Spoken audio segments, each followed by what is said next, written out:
Cuánto te quiero mío, que en la rubia mañana te trajo el destino, mi corazón frío.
The following is a paid advertisement.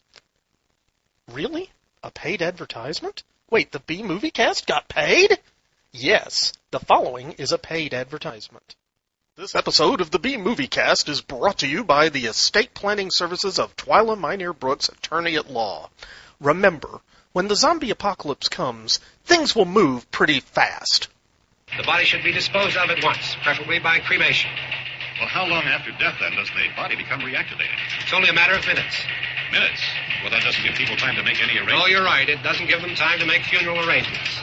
The bodies must be carried to the street and burned. They must be burned immediately. Soak them with gasoline and burn them. The bereaved will have to forego the dubious comforts that a funeral service will give. They're just dead flesh and dangerous. So don't leave your estate planning needs until the last minute, because you don't know when that last minute could come. Call Twyla Minear Brooks, attorney at law, at 859-351-2294. That's 859-351-2294. Remember, when you go, you don't want people saying, "Yeah, they're dead. They're all messed up." Twyla Minear Brooks, attorney at law, is licensed for practice in the state of Kentucky. Consult your local attorney for matters outside of the state of Kentucky. We interrupt this program for a special news bulletin.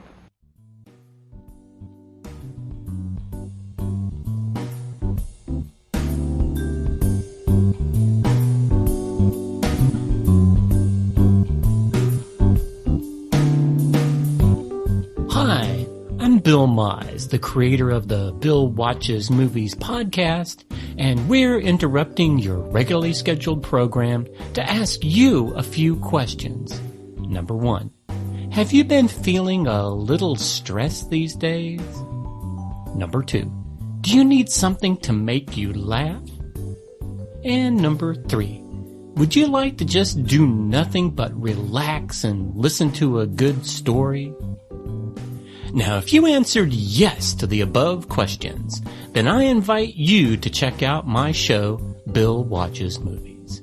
It's a little bit Hollywood history, a little bit old-time radio, and a little bit Mystery Science Theater 3000, well, except we don't have any maroon janitors, wisecracking robots, or inept mad scientists. What we do have is a trip down memory lane as we take a very unique look at the B movies of yesterday and offer you something to make you smile, something to make you laugh, and something to make you think about what you would do if you realized that Bela Lugosi was working on creating an army of atomic-powered supermen next door. So join the rest of the gentle listeners and come on over to BillMakesPodcast.com or look us up on your favorite podcast subscription and transmission machine and subscribe today. I look forward to telling you a good story each month, powered only by my weird sense of humor and a shot of Woodford Reserve Double Oaked Bourbon. I hope that you'll join me on this journey. Take good care of yourself and those that you love. And hey, keep an eye on your next door neighbor. I mean, you never know.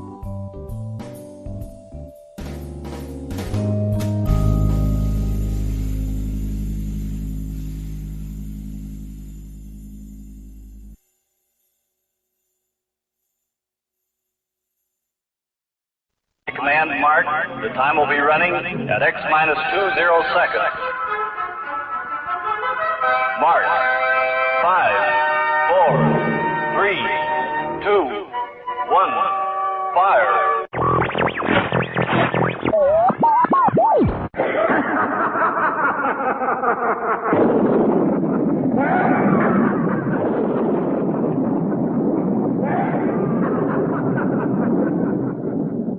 Spawned by the continuing decline and fall of society as we know it, and created on the second-floor spare-bedroom studio in the Piedmont of South Carolina. Podcasting on a shoestring budget and changing the world one freak at a time. It's the B-Movie Cast with your host, Vince Rotolo.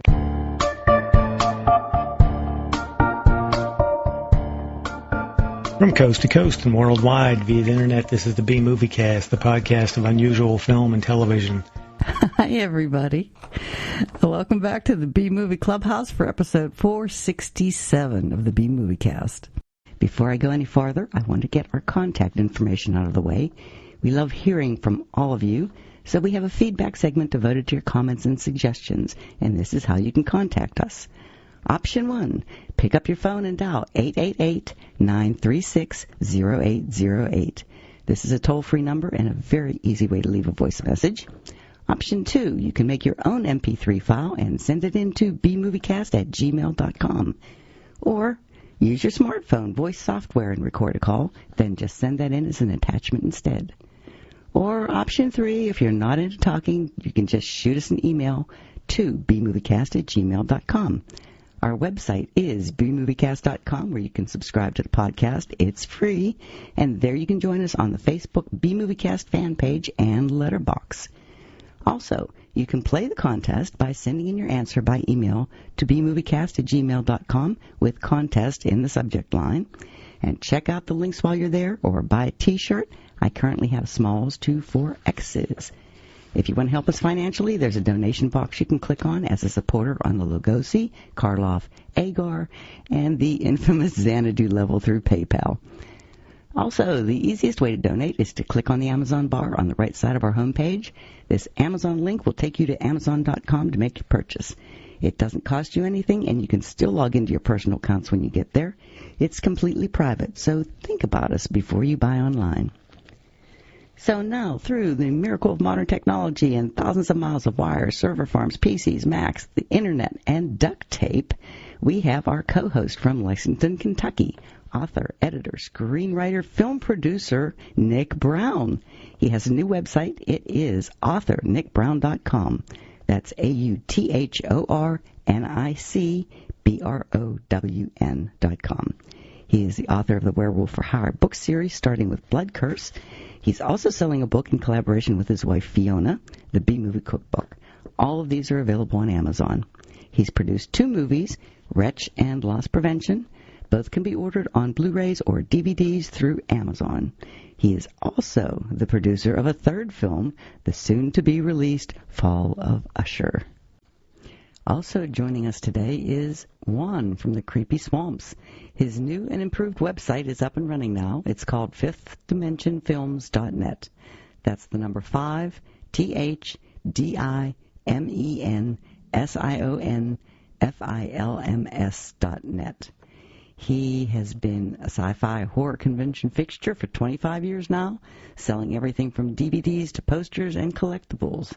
He's done a documentary called Mexican Monsters on the March. It's a 6-part documentary describing Mexican cinema history, monsters, and, of course, Santo.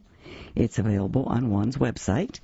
And if you'd like to see Juan in his younger days, watch the movie Red Heat from 1988. Juan is the street thug in a green Paul's Junkyard T-shirt with a wig on and a heavy New York accent. Today's movie is Two Monks from 1934. It's a pick by today's co-host, Juan from the Creepy Swamps. And we just thought we'd keep the monk theme going on a little bit longer. Even though Nick is really tired of monks. I'm so glad I'm kind of monked out, man. Just monked out. I'm so glad Juan suggested this one. I'd never seen it otherwise. I've never heard of it. To me, it was a really strange cross between Andalusian Dog, Un Chien Andalou in 1929 surrealistic film by Louis Buñuel, and the 1934 German Expressionist film The Black Cat from Edgar Ulmer. Two of my favorite movies. Since it is in Spanish, I was reading subtitles, but it reminded me a lot of silent films.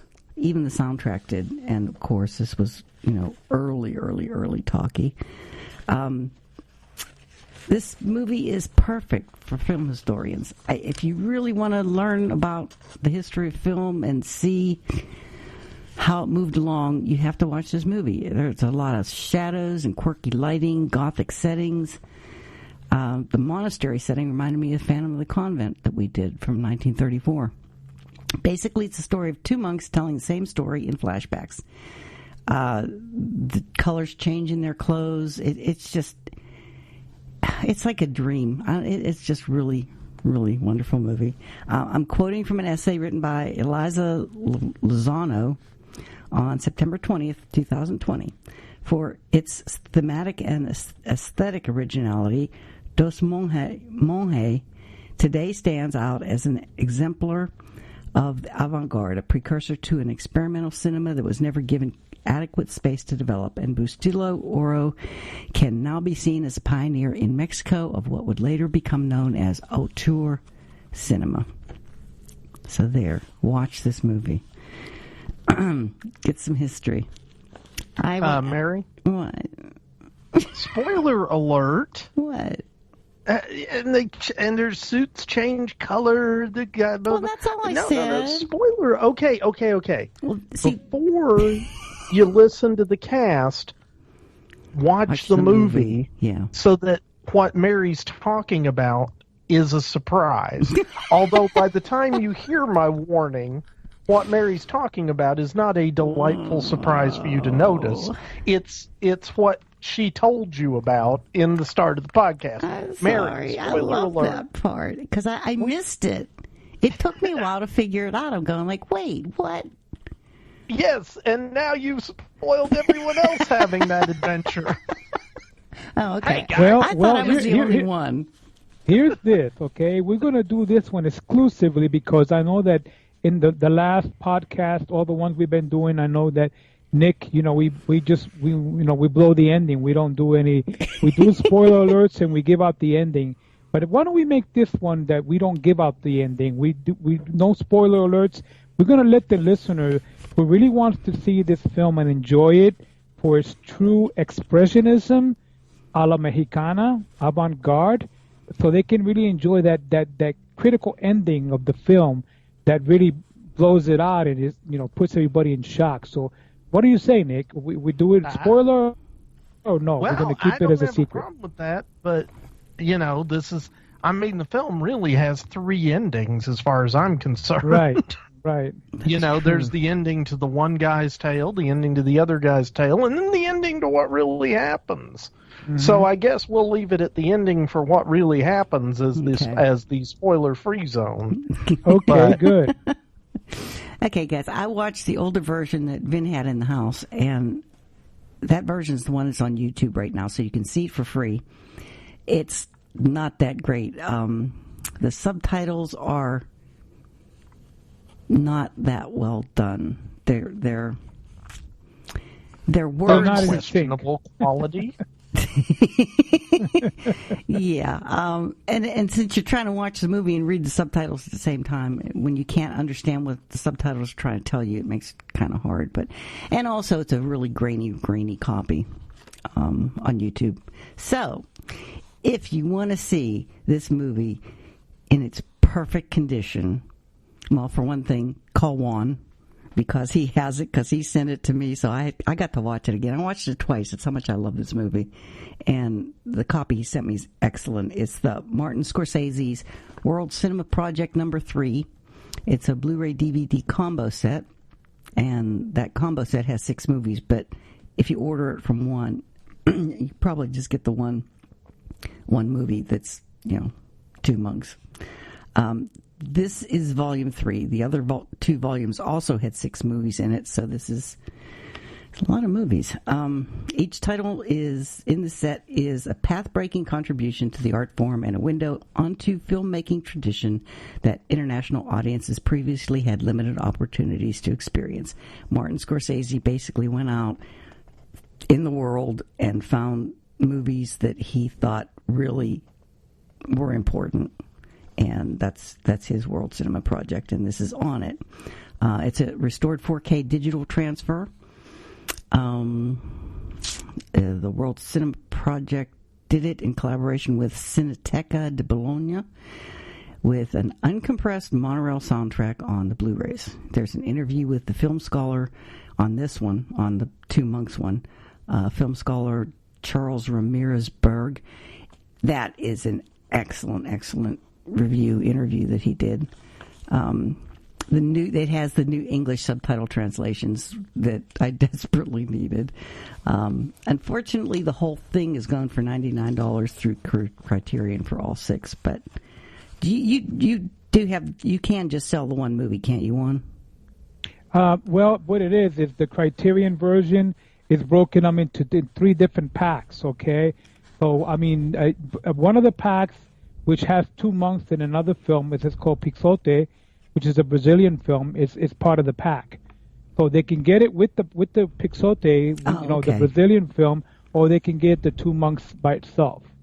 But it is a official Criterion release. I mean, and it was.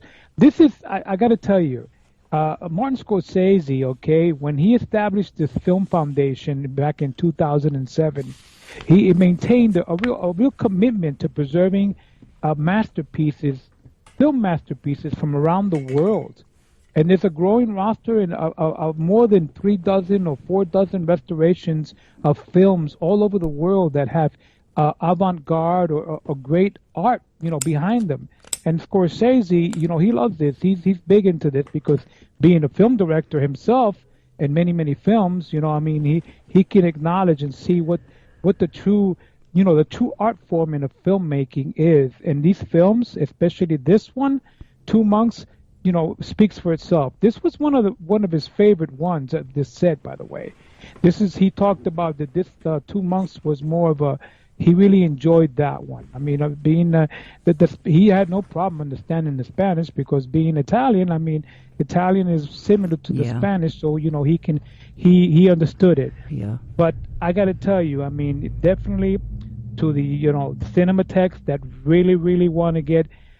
Phantom of the Convent was the first one for Juan Bustillo Oro, but this second one right here was a follow-up in the same year that he did to the Phantom of the Convent. So highly recommended. I highly recommend it for the people that really like the art films and the avant-garde, and of course Mexican expressionism, which is we talk about German, but Mexican. These films really spoke for themselves, and Mary mentioned it with the way the film was shot. Okay, so with that, I got to tell you, 8 decades of the release of this movie, 2 monks, and it invited a lot of reprisals for the different styles of art form, especially expressionism. So there you go. For Mexican cinema back in the early 30s. Absolutely gorgeous. If you like The Black Cat, if you like that German expressionism, that feel to a movie, you'll love this movie. It has the same tilted angles and canted views and dramatic lighting, and it's incredible. It really is. I like the movie. Well, you'll appreciate it better when you watch the Criterion version. Yeah. I watch movie. But do you want to get on with the contest before we get on with the movie? Yeah. We got a contest. Yes. Let's do the contest. Okay. Our first movie prize has again been donated. What was the movie, Mary? Death Race 2000 from 1975. Yeah, that was actress Mary Warrenov in the photo. Ah, okay. I didn't get it. I have to just wait till you tell me what the movie is. Well, that's why you aren't playing in the contest, Mary. You'd never win. This is very true. Okay, this is donated by Patrick Kelly, and the movie is 12 Monkeys. It's a special edition DVD from 1995. And according to Patrick, this movie was directed by Terry Gilliam. It's about a prisoner, Bruce Willis, who is sent back in time from the year 2035 to the year 1980 to locate and help find a cure for a virus that is raging in the world of the future. We need that right about now. Just what we need, a pandemic movie. I know. Yeah, that's just fun to watch pandemic movies right now. Thank you very much, Patrick Kelly. How come we call it a pandemic and not a plague? We called it plagues all the other times. Well, because we are not in the Middle Ages. But I like plague better than pandemic. I don't like either, Mary. I like the word better. Oh, anyway. Whoa.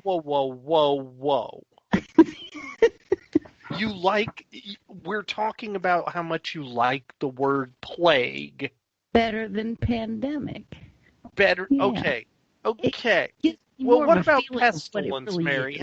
How do you feel about pestilence, Mary? That's a good one, but I think of that as like bugs. Well, that's what pestilence is. Yeah, but it's famine. How about famine? See, what I'm doing here, Mary, is leading you down the road to the four horsemen of the apocalypse. Yeah. Since you're such a fan of plague, I'm just going to say, and you heard it here first on the podcast, folks, Mary is a fan of plague. Word. Don't you have favorites, like some words that you just really love? You know what? I have one word I really don't like. Oh. Should I ask? What? Moist. Oh, okay. Oh, good. I'll have to write that up. I'll send you a voicemail. Oh, well, thank you, Mary. Okay. The winner of the 12 Monkeys is, let's see, Mike Shederlo. Shederlo. I'm sorry, Mike. I just really messed that up. Shederlo.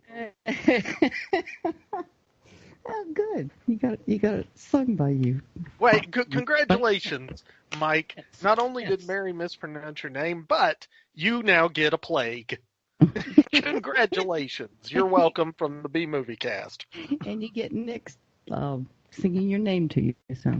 Yeah, well, there's that. Lucky. Yeah. Our second movie was donated by me. Oh, you? Yes. Oh. I ordered two. That's right. My Blu-ray player, yes.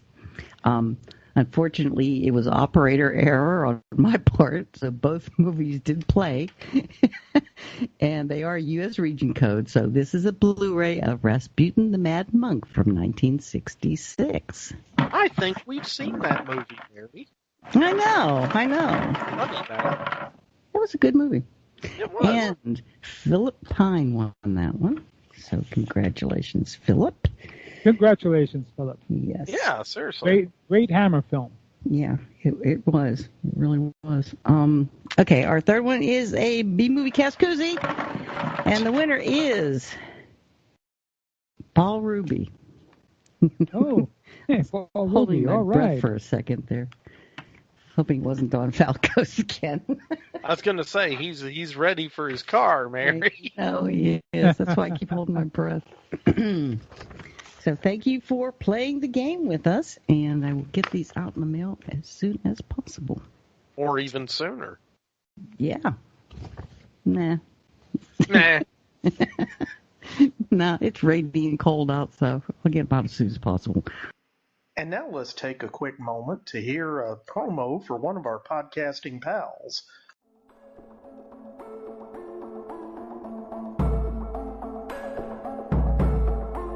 We let things pile up in the DVR. We add them to our queues. We wait for the DVDs and Blu-rays.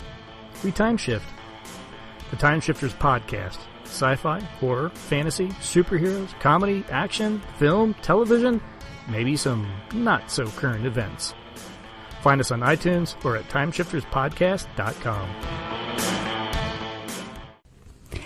And before we get on with the episode, I want to turn it over to Juan. He has a shout-out. Here you go, Juan. Thanks, Mary. Yeah, I want to do an exclusive shout-out to B-Movie Cast listener. His name is Sam from St. Louis, Missouri, and was able to communicate with Sam about... Hi, Sam.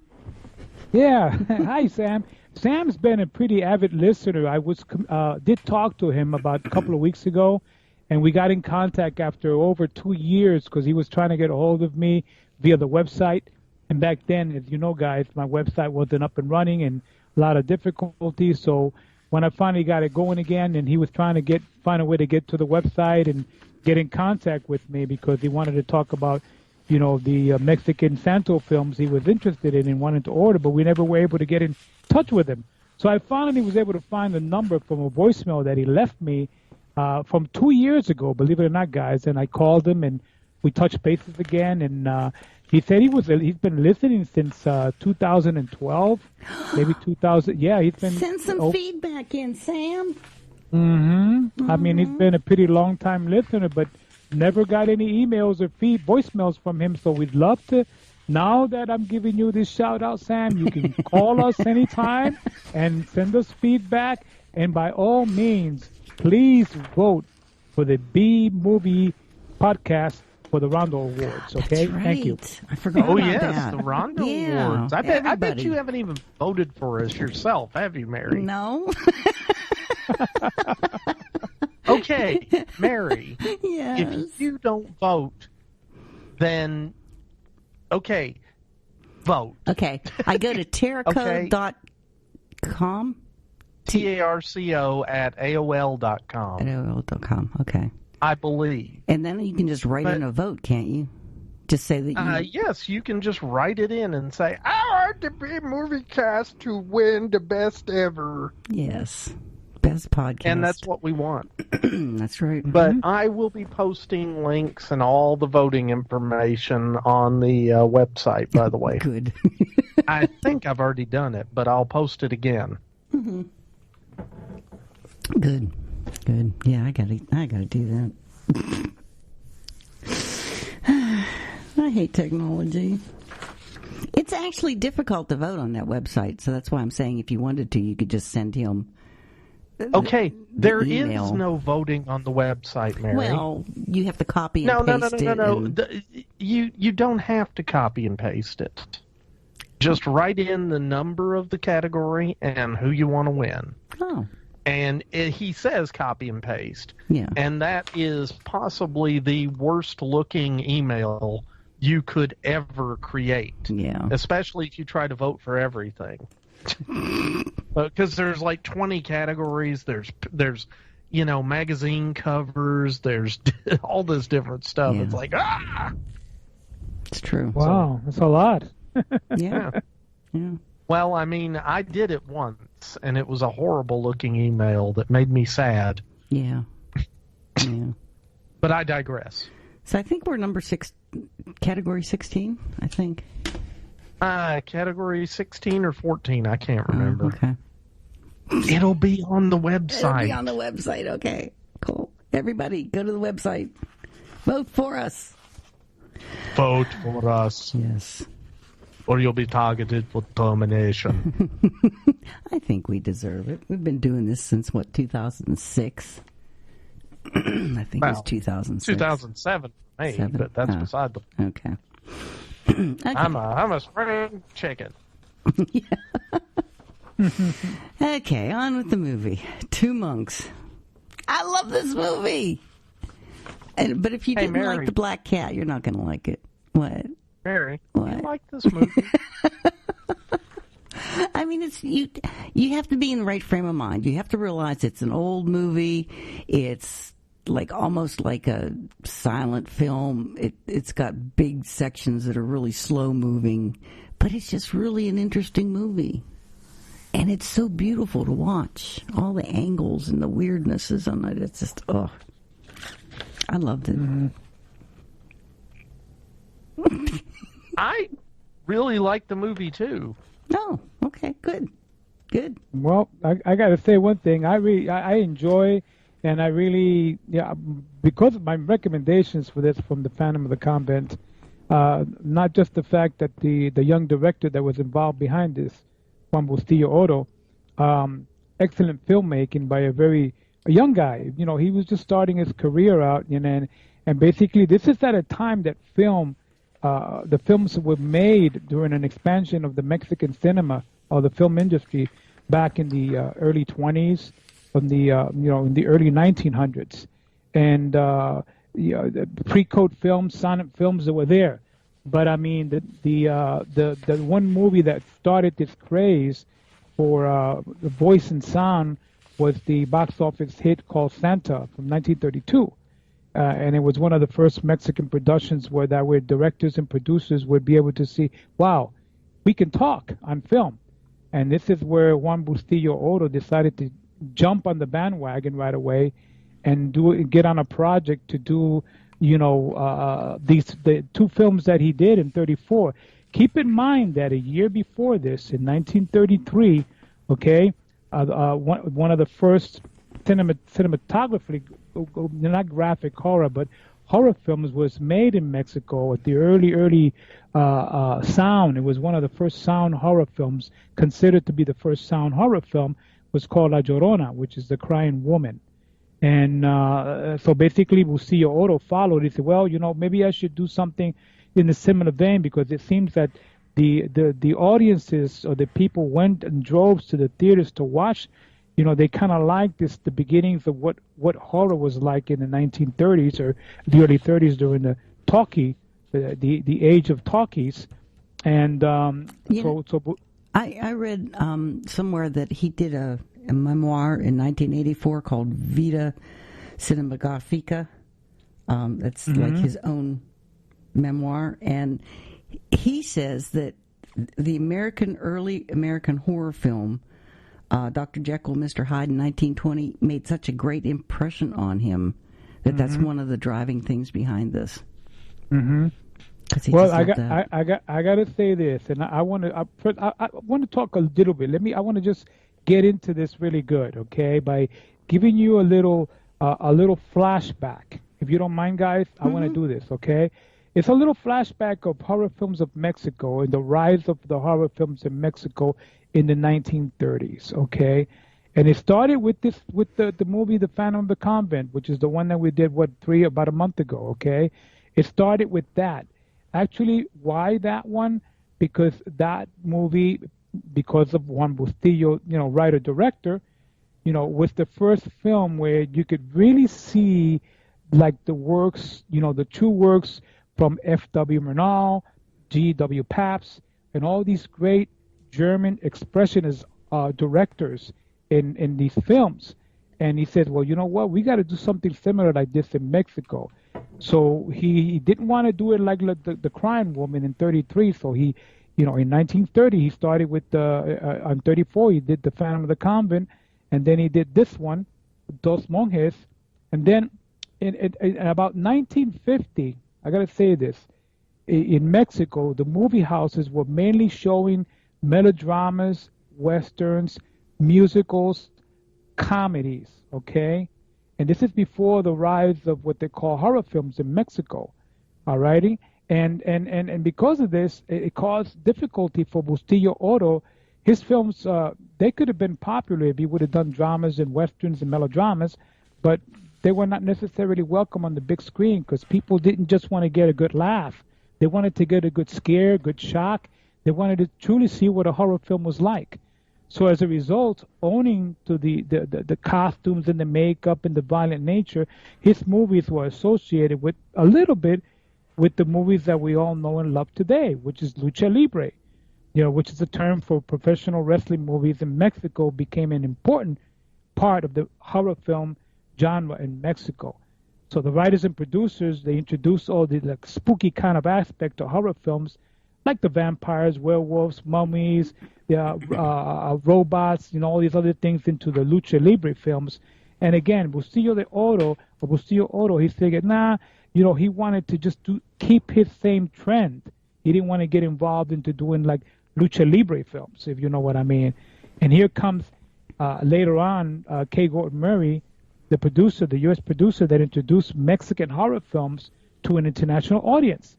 So, I mean, Murray acquired about, I would say, 70 to 80 Mexican films that, with many different genres, about the mix of about the 30s horror films, distributed them through the United States, and this was the start of what true Mexican horror films gaining popularity in our country, in our United States, and other countries.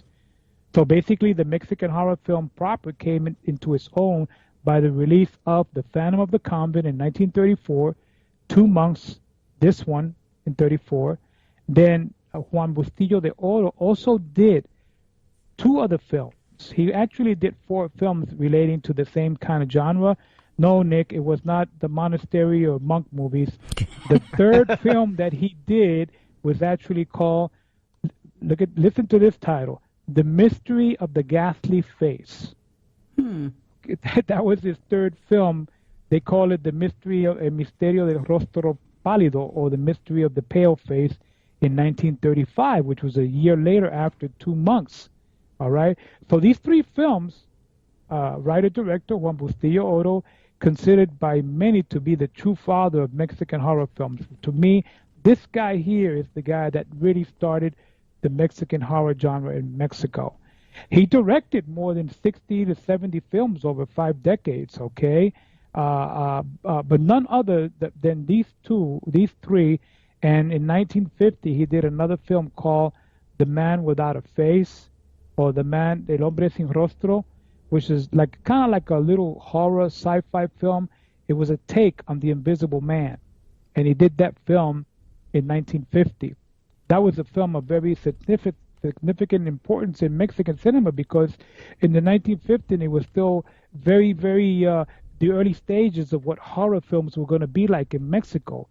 And as popular as Bustillo de Oro's efforts were, Mexican movie houses were dominated by basically westerns, melodramas, comedies, musicals, up until the 1950s, guys, when, television, lucha libre, professional wrestling, captivated the country. So that alone went on to lead to the big screen adaptation of all the costume heroes and villains that we now know, quote unquote, Santo, Blue Demon, Mil Máscaras, all these luchadors with the feats of strength, battling monsters, supernatural storylines, and mummies, vampires, and all this stuff, okay? So in 1953, Mexico mounted its first ever serious treatment of what is true Mexican monster films by doing, the Man Without a Face by Bustillo de Oro. So, I got to say, this man, for being a director in 1934, starting there early, going all the way into the 50s, and directing, over 60, 70 films throughout the next couple of decades. I mean, he was a very prolific director, and I got to say that this guy here is the true Mexican horror, the grandfather of Mexican horror films. So that's the reason why other people can get credits too, guys. Don't get me wrong. There, you got Chano Urrieta, who was a Mexican horror director. He did a lot of the movies that we know. Chano Urrieta did a lot of the Blue Demon films. And then you got another director, which is Jose Linares Rivas, who was also another director in Mexico, doing a lot of Mexican horrors. And then you got a couple of other directors that did. Fernando Mendez. Mendez was involved with all of the vampire films. He did El Vampiro in 57 and so forth. But none could get the credit. Even Abel Salazar, who was a writer and producer, and he went on to do ABSA Studios, and he did The Brainiac, and he did all these great Mexican horror films between 1957 and 63 that we all love. And the worldwide sensation of between Abel Salazar, Fernando Mendez, went on to lead and take the genre of Mexican horror all the way up into the late 60s and the early 70s. So there you go. That's my introduction to basically how Bucillo de Oro was really like the true grandfather of Mexican horror genre by doing this film right here. His career spanned over 40 years. I got to tell you. He passed away in 1989, and he was born in 1904, and he done so much work. But he was so involved, and he really, really enjoyed to follow the German Expressionism guys, like G.W. Pabst, I mentioned F.W. Murnau, and all these guys that were involved with the early silent films. And this is what he really loved and enjoyed. So that's why he figured he'd take that trend of the silent era, mix it in with a little bit with the sound from the 30s, and boom, what do you got? You got a sensational hit like Two Monks. Yeah. You see what I mean? So there you go, He actually wrote that Expressionism could not be popular. It was difficult to understand, and it stirred up too many frightful things from the depths of the conscience. Mm-hmm. So he loved it, but he understood that it's a hard sell for people, especially in that day and age. And he also it is said a hard that sell because he also said that political changes were happening in Mexico. So with all the wars and that kind of stuff, people just weren't. They wanted something lighter. True. Yeah. And I got to mention one thing too, guys. The cast of this film is absolutely phenomenal. I mean, he took one of the cast members from the Phantom of the Convent, okay, and he put him in this film as one of the lead characters, okay. Which one was that one? Carlos Villatoro. All righty. Okay. Carlos Villatoro. He's the guy that played Javier. He was Javier. Okay. Javier was the insane one, right? Yeah, and Victor Urrutia was Juan. Yeah. Okay. But Carlos Villatoro, he was in the Phantom of the Convent. He was the guy, and he Bustillo de Oro took him and said, you know what, I want to put you in my next film, which is 2 months, and it's kind of a film related to what you're doing now because it's involving convent, a monastery, and monks. Mm-hmm. So he said, well, okay, sure, sign me up. So right away he went on he signed up with him, and because of the production too, because written by himself, by Manuel Cordero, and produced by Jose Vicentes. These are all early producers from the all these producers and written writers were from the silent film era in Mexico, so they were doing a lot of silent films back in the 20s, early 20s. Villatoro also did Santo versus the Zombies in '62. Yeah, yes, he did. He was involved with he did. That's a long career. I mean, he started in the 30s and he's still doing movies in the 60s. Mm-hmm. Wow. So I got to tell you one thing. The cinematography on this film, guys, is amazing because I tell you what, Agustin Jimenez, who was the cinematographer of this film, another guy that was involved in silent cinema, he followed the lines very much of F.W. Murnau.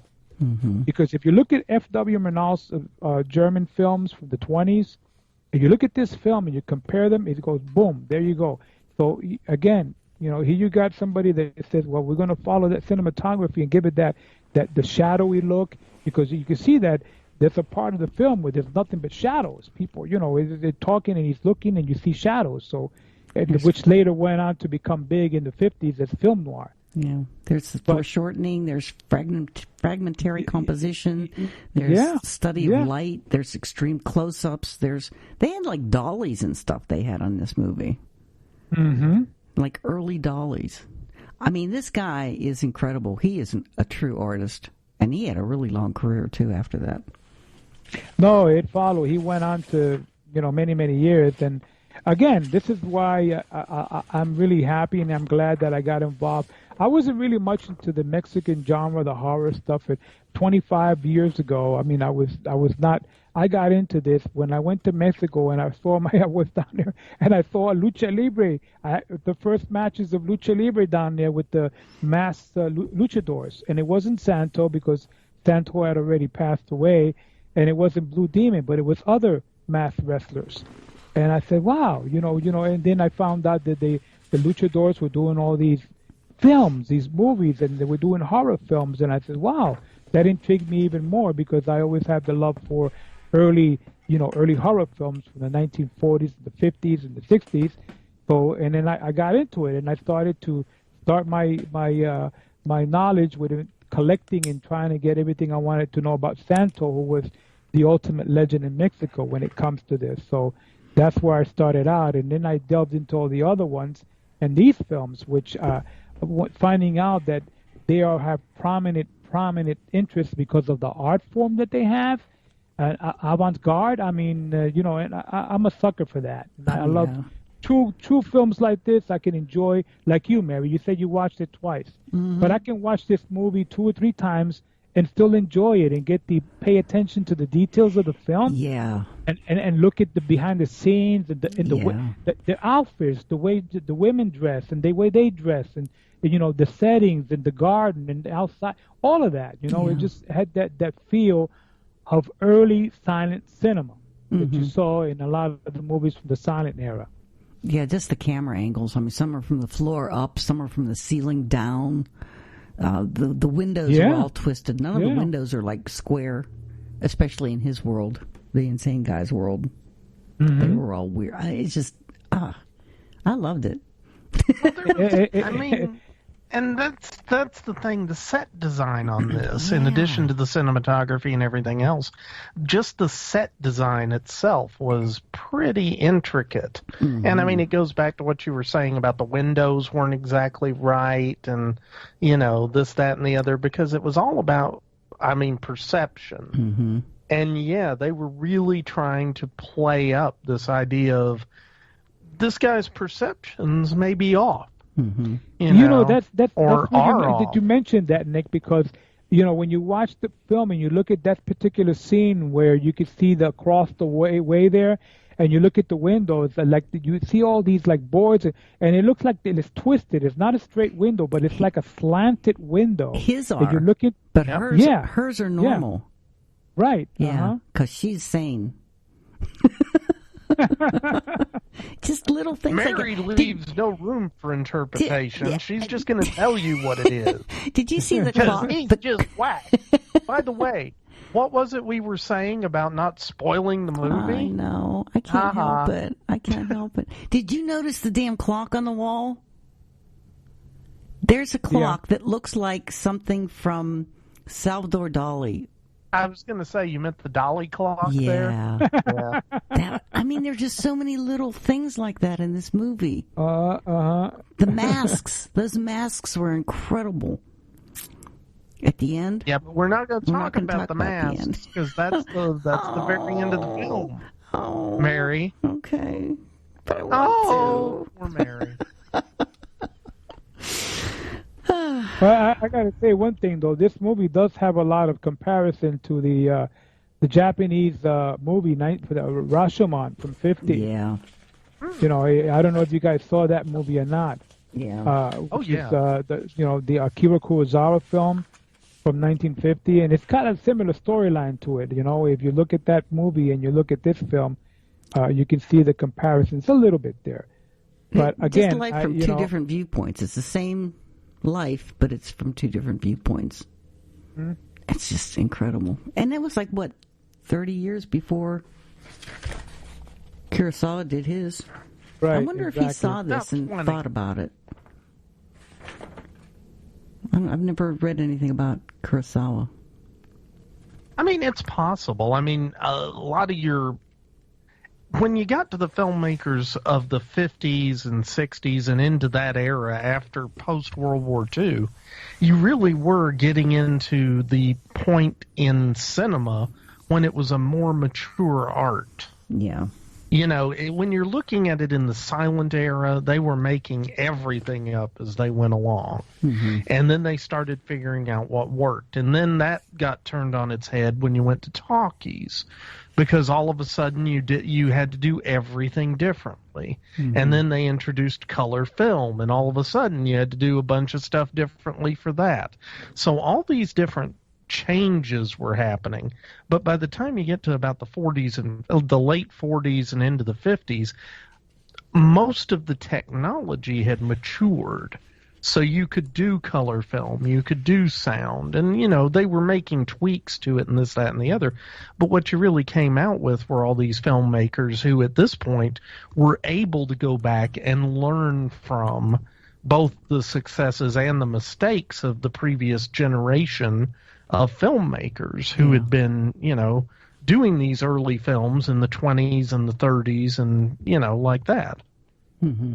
So I think it's entirely possible that Kurosawa may have seen and been influenced by this. I'm going to say I don't think it's likely, simply because Japanese culture was very insular prior to World War II. Yeah. And see, I don't really believe Mexican cinema would have made a lot of inroads in prior to World War II. After World War II, you had a lot of Western culture being dumped on Japan, basically, because, there was an occupying force in the country, and that occupying force brought a lot of North American culture over. So, again, it is possible. So, we'll see. But whatever the case, there was a lot of similarities. Mm-hmm.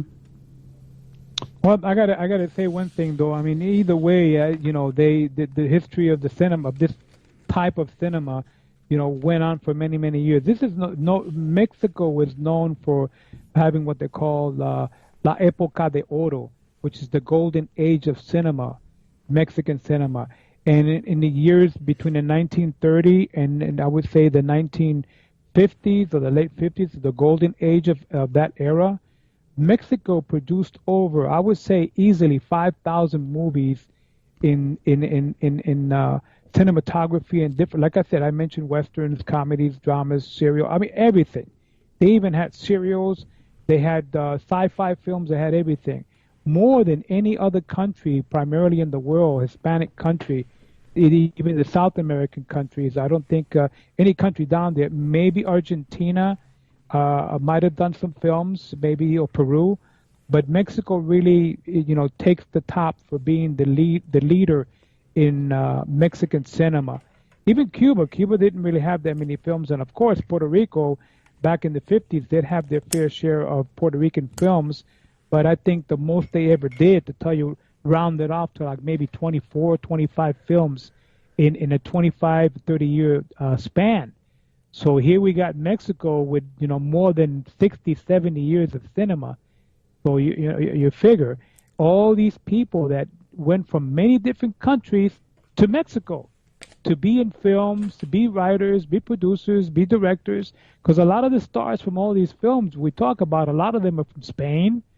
Some of them are from, from Argentina. Louis Buñuel came over from Spain and did a lot of work in Mexico. Yeah. So they were not all from Mexico.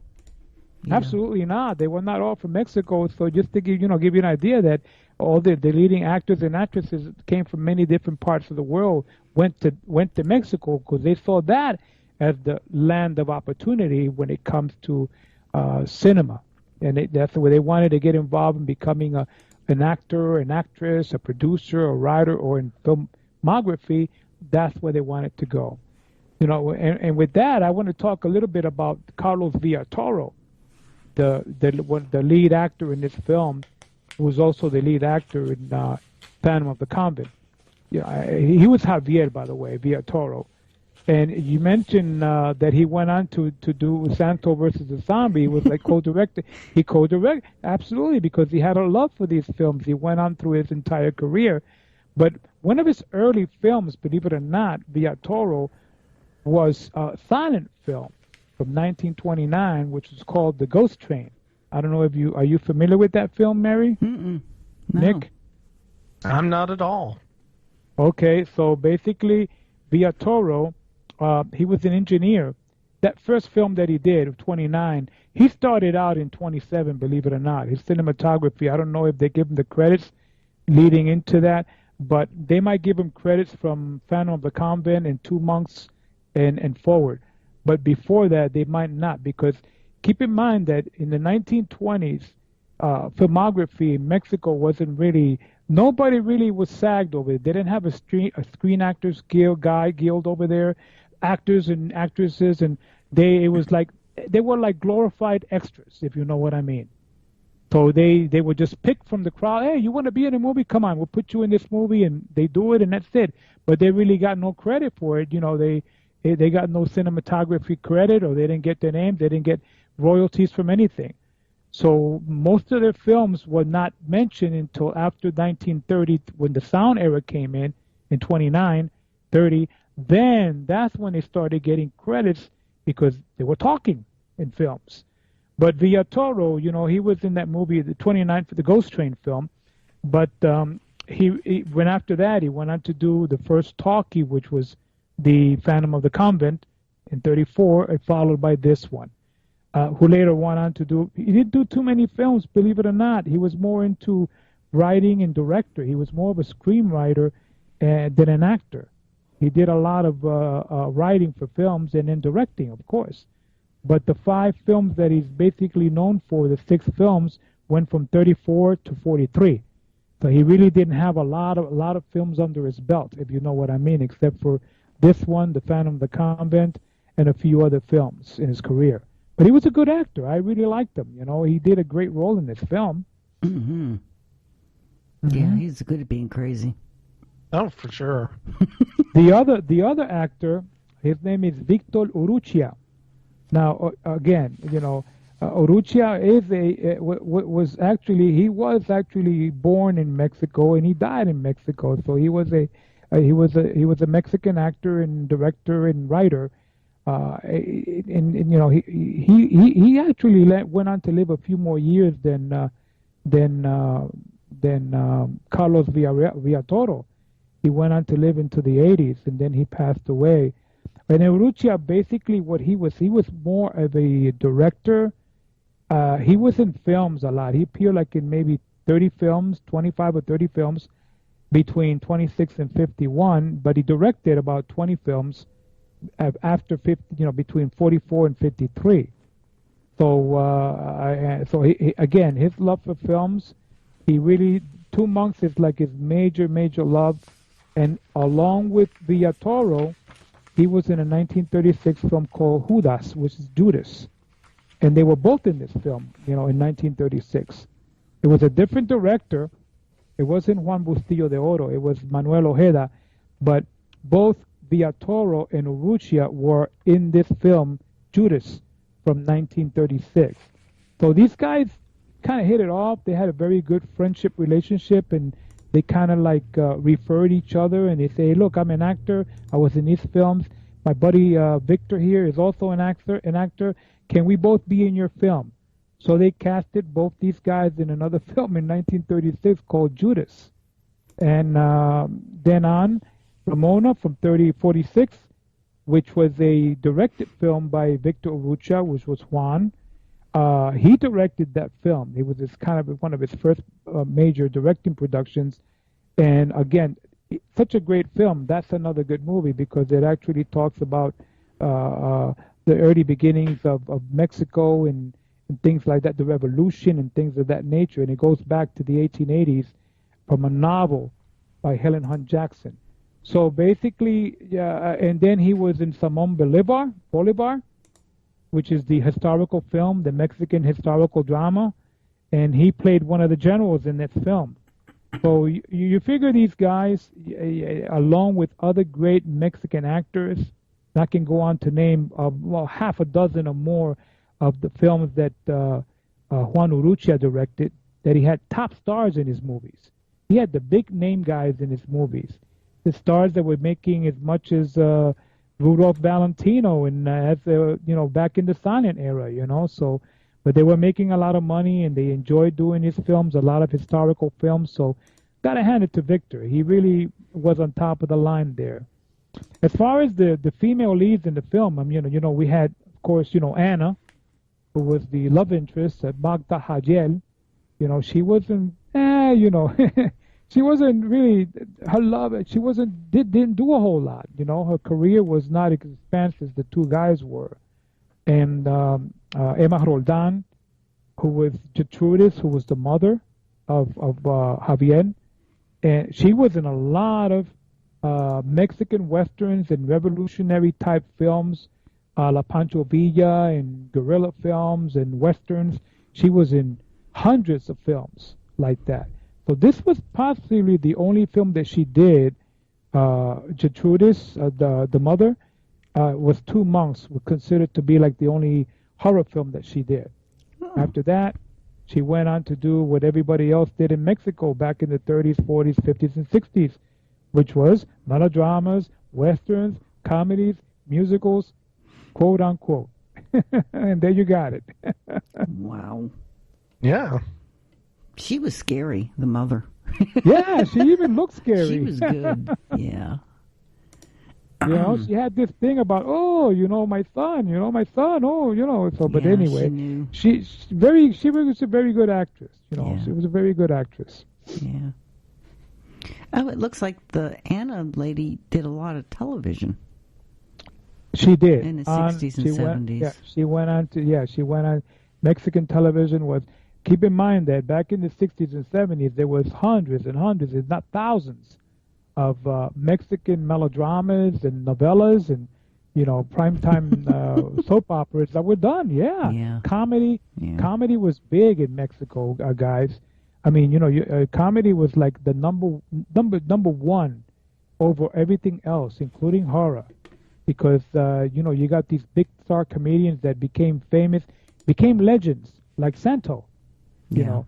And all these actors and actresses wanted to be in all these comedy films. So Anna, this lady, she wanted to do comedy, and she was with a lot of the how do you call it, the Mexican comedians that we know. I don't know if you know Cantinflas, Tintin, all those guys from the 1940s and 50s. She was involved. She was in a lot of those movies, and most of the films, if you look at them, they were like the mothers and the wives, and they were like the leading ladies of the haciendas. Because back during the revolutionary period, back in the early 1900s, during Pancho Villa time in Mexico, people, the campesinos, which were the farmers, they lived out in the country and they worked in the haciendas, which is these big ranches that the millionaires, they owned, and they served as kind of like slaves to them. So Emma Rodan, which is the Gertrudis, she did a lot of movies where she was like the maid in many hacienda films, and you see her face is very recognized in a lot of films. So that's when I saw her in this film. Oh, there's Emma, in one of the early sound ones that she did. I didn't even know she was in this movie until I actually first saw it. I liked the guy that played the prior. Frio. But he only did 2 movies, the 2 that we watched. He was in The Phantom of the Convent. Yeah. He has such a great face. I know, Beltran de Heredia is his name. Yeah. But you know what? I think he had the same name. If I'm not mistaken, his name in Phantom of the Convent was Father Prio. Mm-hmm. He identified himself to the guy as Father Prior. Yeah, he was Prior. Yeah. Wow. Okay. So there you have it. I mean, Two Monks, a little historical view about this particular film, and I got to say that had this would have been done here, I bet you any money, Carl Laemmle, Todd Browning, any of the great directors from the silent era would have jumped and got these people would have done this film. Yeah. I'm telling you, they would have done this film. Yeah. Oh, yeah, I could definitely see this being something Todd Browning would have done, before he got blacklisted because of Freaks. Yeah, I know. Oh, well.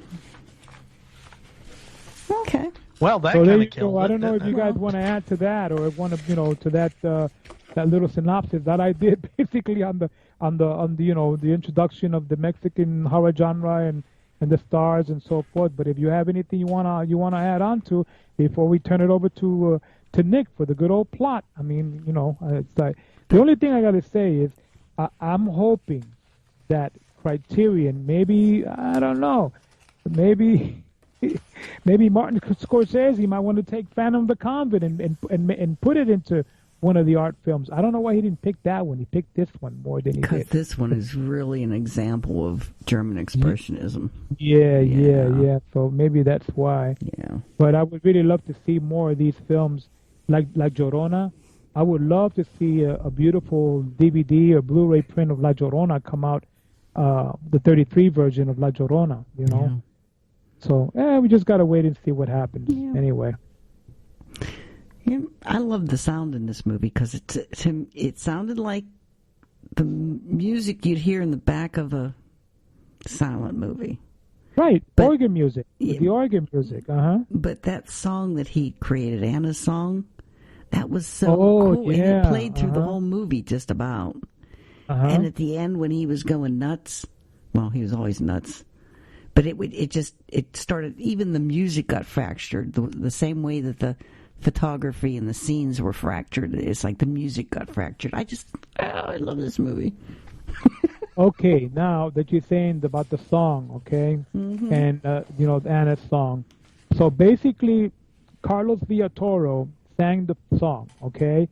You know, he played away at the piano. He was singing. He was kind of like doing a little, that's the way in the Western films in Mexico, the charros, so the Western guys, they used to go with the guitar and stand outside by the window and do what they call a serenata, which is a serenade. They would actually sing a song to the lady the woman that they wanted to hit on or they love or they wanted to make out with. They would be outside the window doing with the Mexican charros, singing them a ranchero song with the guitar. Kind of like what Nick did with Mike. Yeah. So this is basically what Carlos Villatoro was doing in that.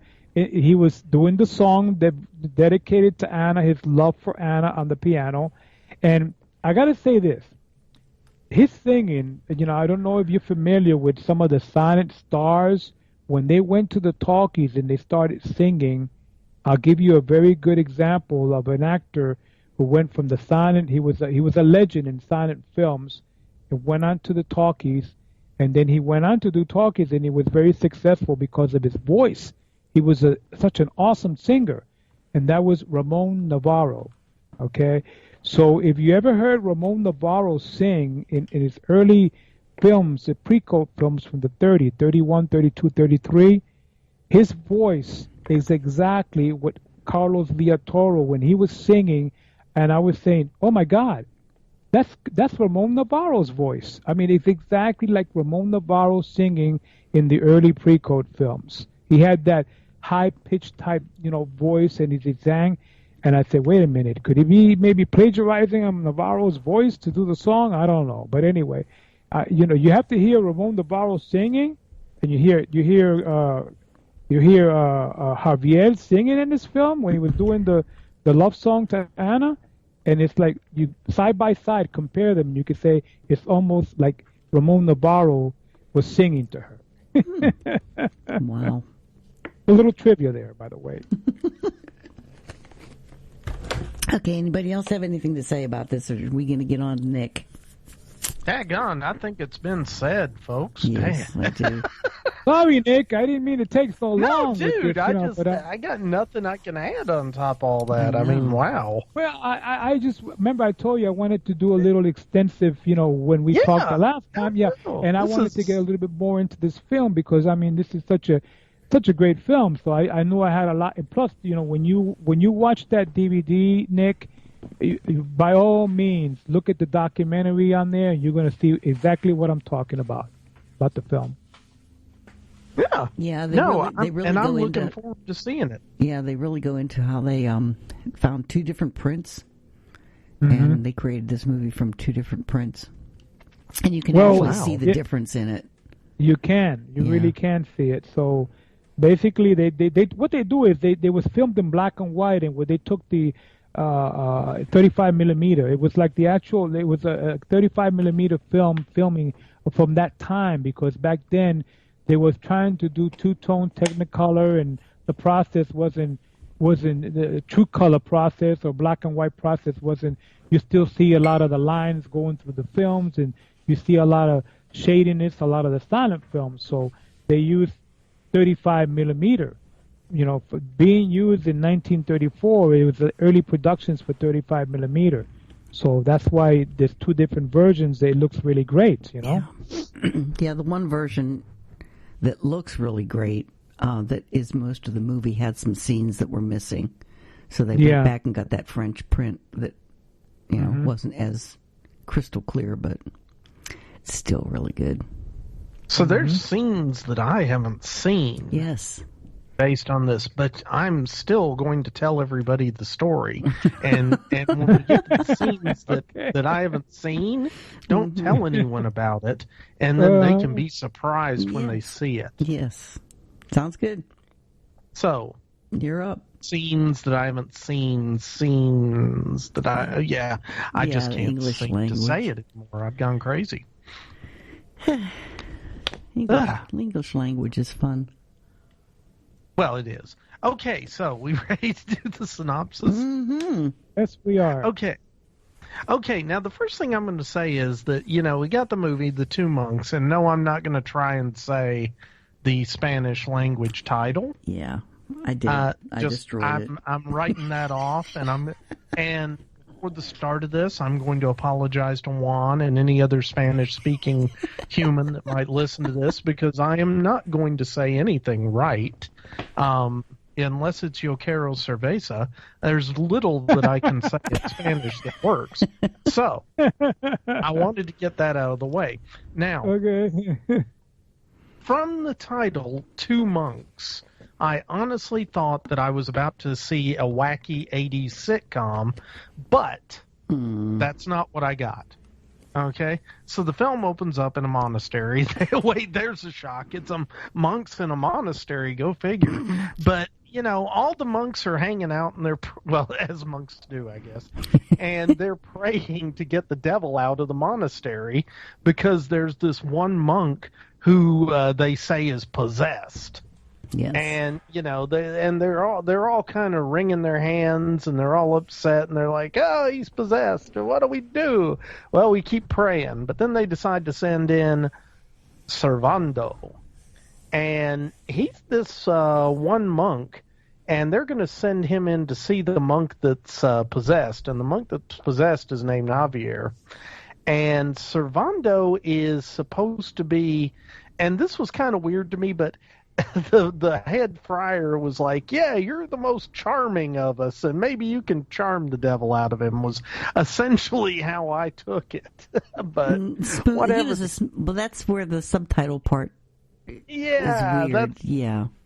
And, that's it. So bear in mind, I'm going with the discount subtitles.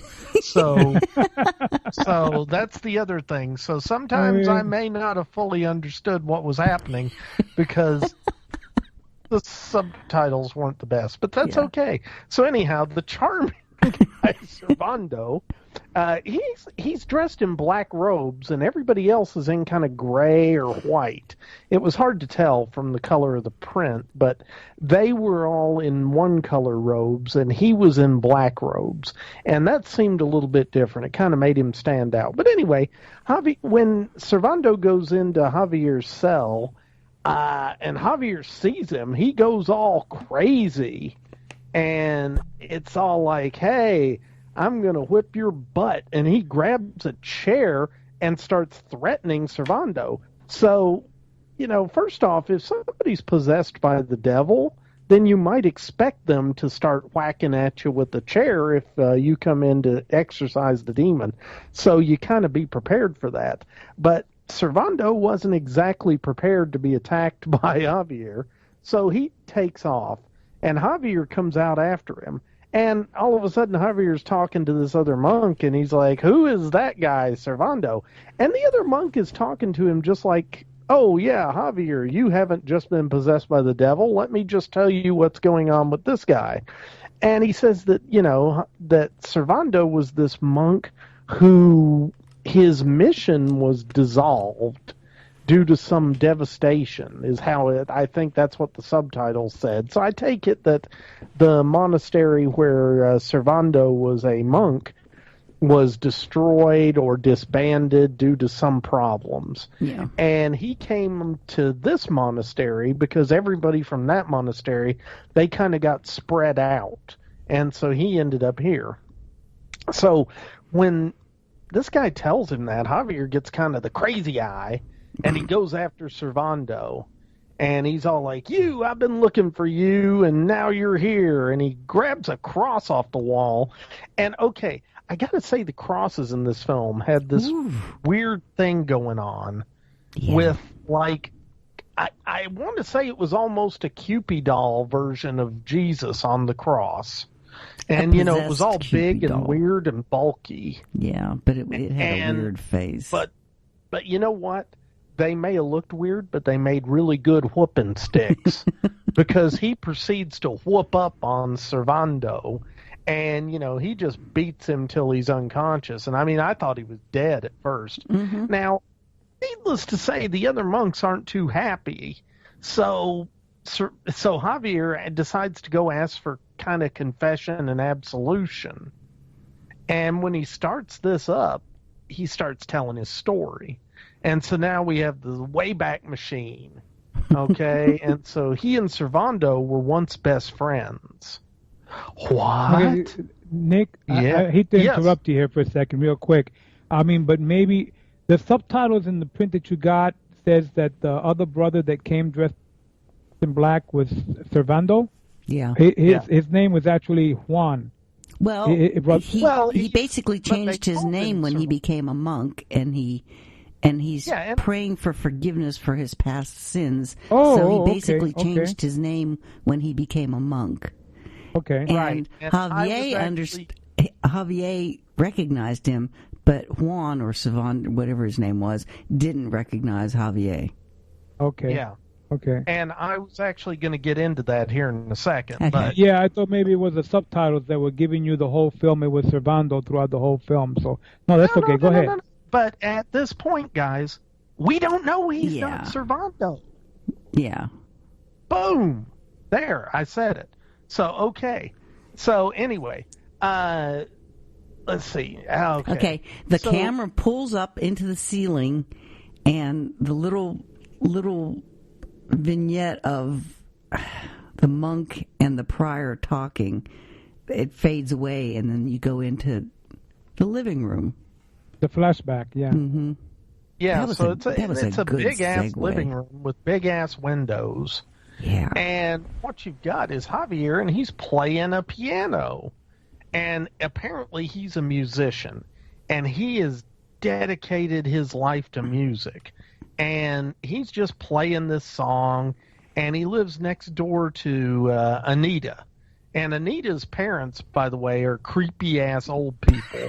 And they have a hot daughter, but they are creepy-ass old folks. Mm-hmm. And so Anita's there at the window, and she's kind of grooving on Javier's sweet jams.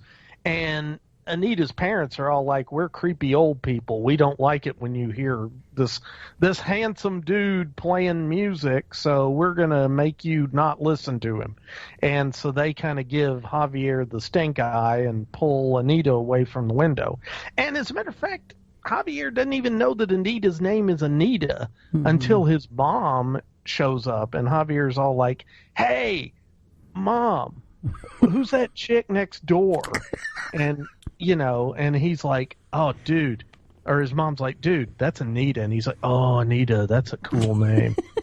And so, he's spending his time like he's playing the piano, and he's playing all these love songs that he's writing for Anita because he's sort of fallen in love with her.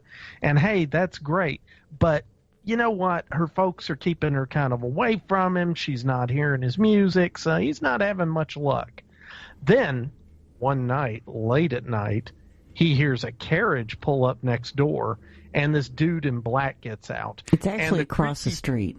Yeah, this is across the street. And so, Javier, who is not at all being creepy stalker-like the way he's watching Anita's house, sees this dude go into the house. And he sees the creepy parents, they're all like, "Ooh, welcome to our home, Mr. Stranger. We're really happy to see you." And, Javier knows this isn't boding well for what's going on, but he just keeps on spying. So sure enough, he sees the outline of the people in the parlor, and he could tell that creepy mom is setting Anita up with this creepy stranger dude. Well, creepy mom leaves Anita with creepy stranger dude, and the guy starts putting the paws on Anita, and Anita's all like, "I don't cotton to this." And so she, smacks him, and then as he's making his moves. And then, of course, Anita's folks are all like, "Hey, you can't be smacking this guy. He's the good prospect that we brought here to marry you off." And so Javier goes outside because he sees them all moving towards the front door, and he's there just in time as they kick her out, because they're all like, "Hey, you're not going to continue to mooch off of us. You're going to marry this guy." And she's like, "I don't want to marry this guy." And then, she kind of runs across the street to Javier, who she's never really met, and Javier's all like, "Hey, why don't you come over here and hang out with me?" And the creepy old family are like, "Go hang out with your musician. You know what? He's not going to be the sweet guy that you think he is. He's going to be all up in your business soon too." And they're just like, "But whatever the case, you're gone." And so they slam the door on their daughter. That was a great scene. It was all in silhouette. It was, and here's the thing.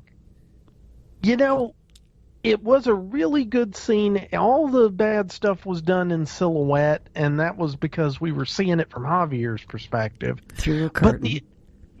But the other thing is, and I got to say this, so Javier and his mom live next door to these creepy old folks. The creepy old folks have just basically disowned their daughter.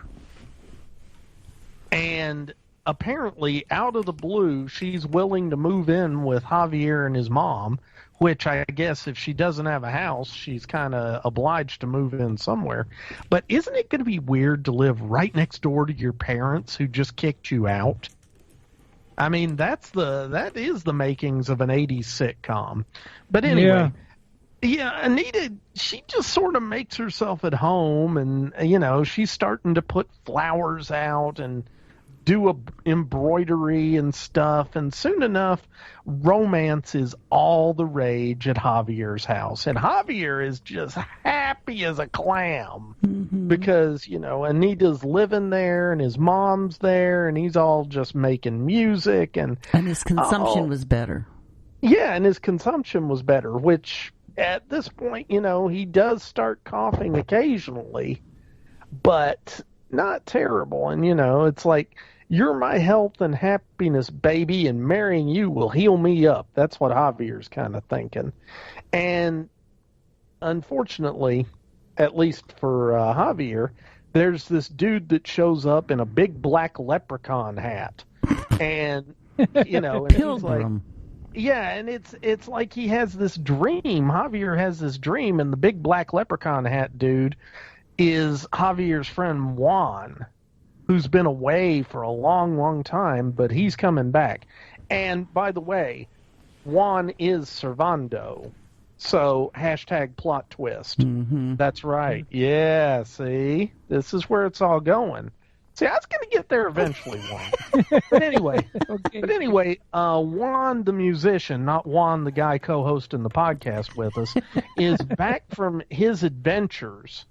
And, he's been out in the world adventuring because he's loaded, and that's what rich people do is they just go out and have adventures and then come home. He made his fortune while he was wandering. Sure, why not? But anyway, he comes back to his villa, and he's like, "I am back at my villa, and now I will enjoy my friendship with Javier." And I will also, he has this strange line, and again, it's probably something to do with the interpretation from the subtitles, but it's something to the effect of, "And I will enjoy the peace of mind that money brings." And, I'm going to say I would love to enjoy much more of the peace of mind that money brings. Yeah. So, feel free. But anyway. I'll drink to that. So Javier is kind of like Scrooge McDuck meets Indiana Jones meets, My Buddy or something. But anyhow, Javier's are like, you know what? Good for you, man. I'm so glad you made your fortune. Unfortunately for me, I'm a broke musician. And Juan's all like, don't worry, I will support you. What? Yay, I'm so happy I'm going to introduce you to my future wife. Hashtag, what could go wrong with this? Right? Okay. So now we have a bunch of scenes where it's kind of a neat little montage because Javier introduces Juan to Anita, and everybody's all like, hey, let's all be friends. And so we have these montage scenes where the three of them are hanging out, and, Juan is smoking a pipe and sort of eyeballing Anita. And here's the thing.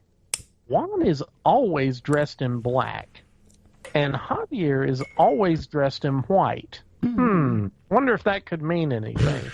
Anyway, Javier's health really starts taking a turn, though, and he's all like, I don't think I'll make it to our spring wedding, my darling. And, rather than moving up the wedding date, they just kind of carry on, and Javier's just getting worse and worse. And my thought is, if I'm worried about not making it to the spring wedding, I just moved the wedding up to tomorrow, but that's just me. But anyhow, also that would have ruined the movie. True. So they finally call a doctor in, and the doctor says, man, you're just working too hard. You'll be fine in good hands like these. And he's talking about Juan.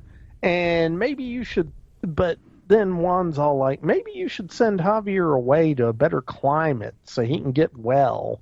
But the doctor's like, nope, he's good here. And Javier, he seems to be almost a hypochondriac in a way, because he's all, will I live till spring, Doc? And Doc's like, duh, you're going to live to see all your happy little kids. And Javier's like, oh, well, I guess I am going to live through it. And he sort of starts getting better. Well, later, when he's doing better, Javier's all like, Mom, what's up with Juan? He doesn't hang out with us anymore. And Mom's like, maybe you guys are too close, and people will think he's kind of after Anita if it keeps up. And Juan's all like, Javier's all like, well, he did try to send me away when I was sick, but I'm just going to ignore that. So anyhow, he says, I'm going to talk to Anita.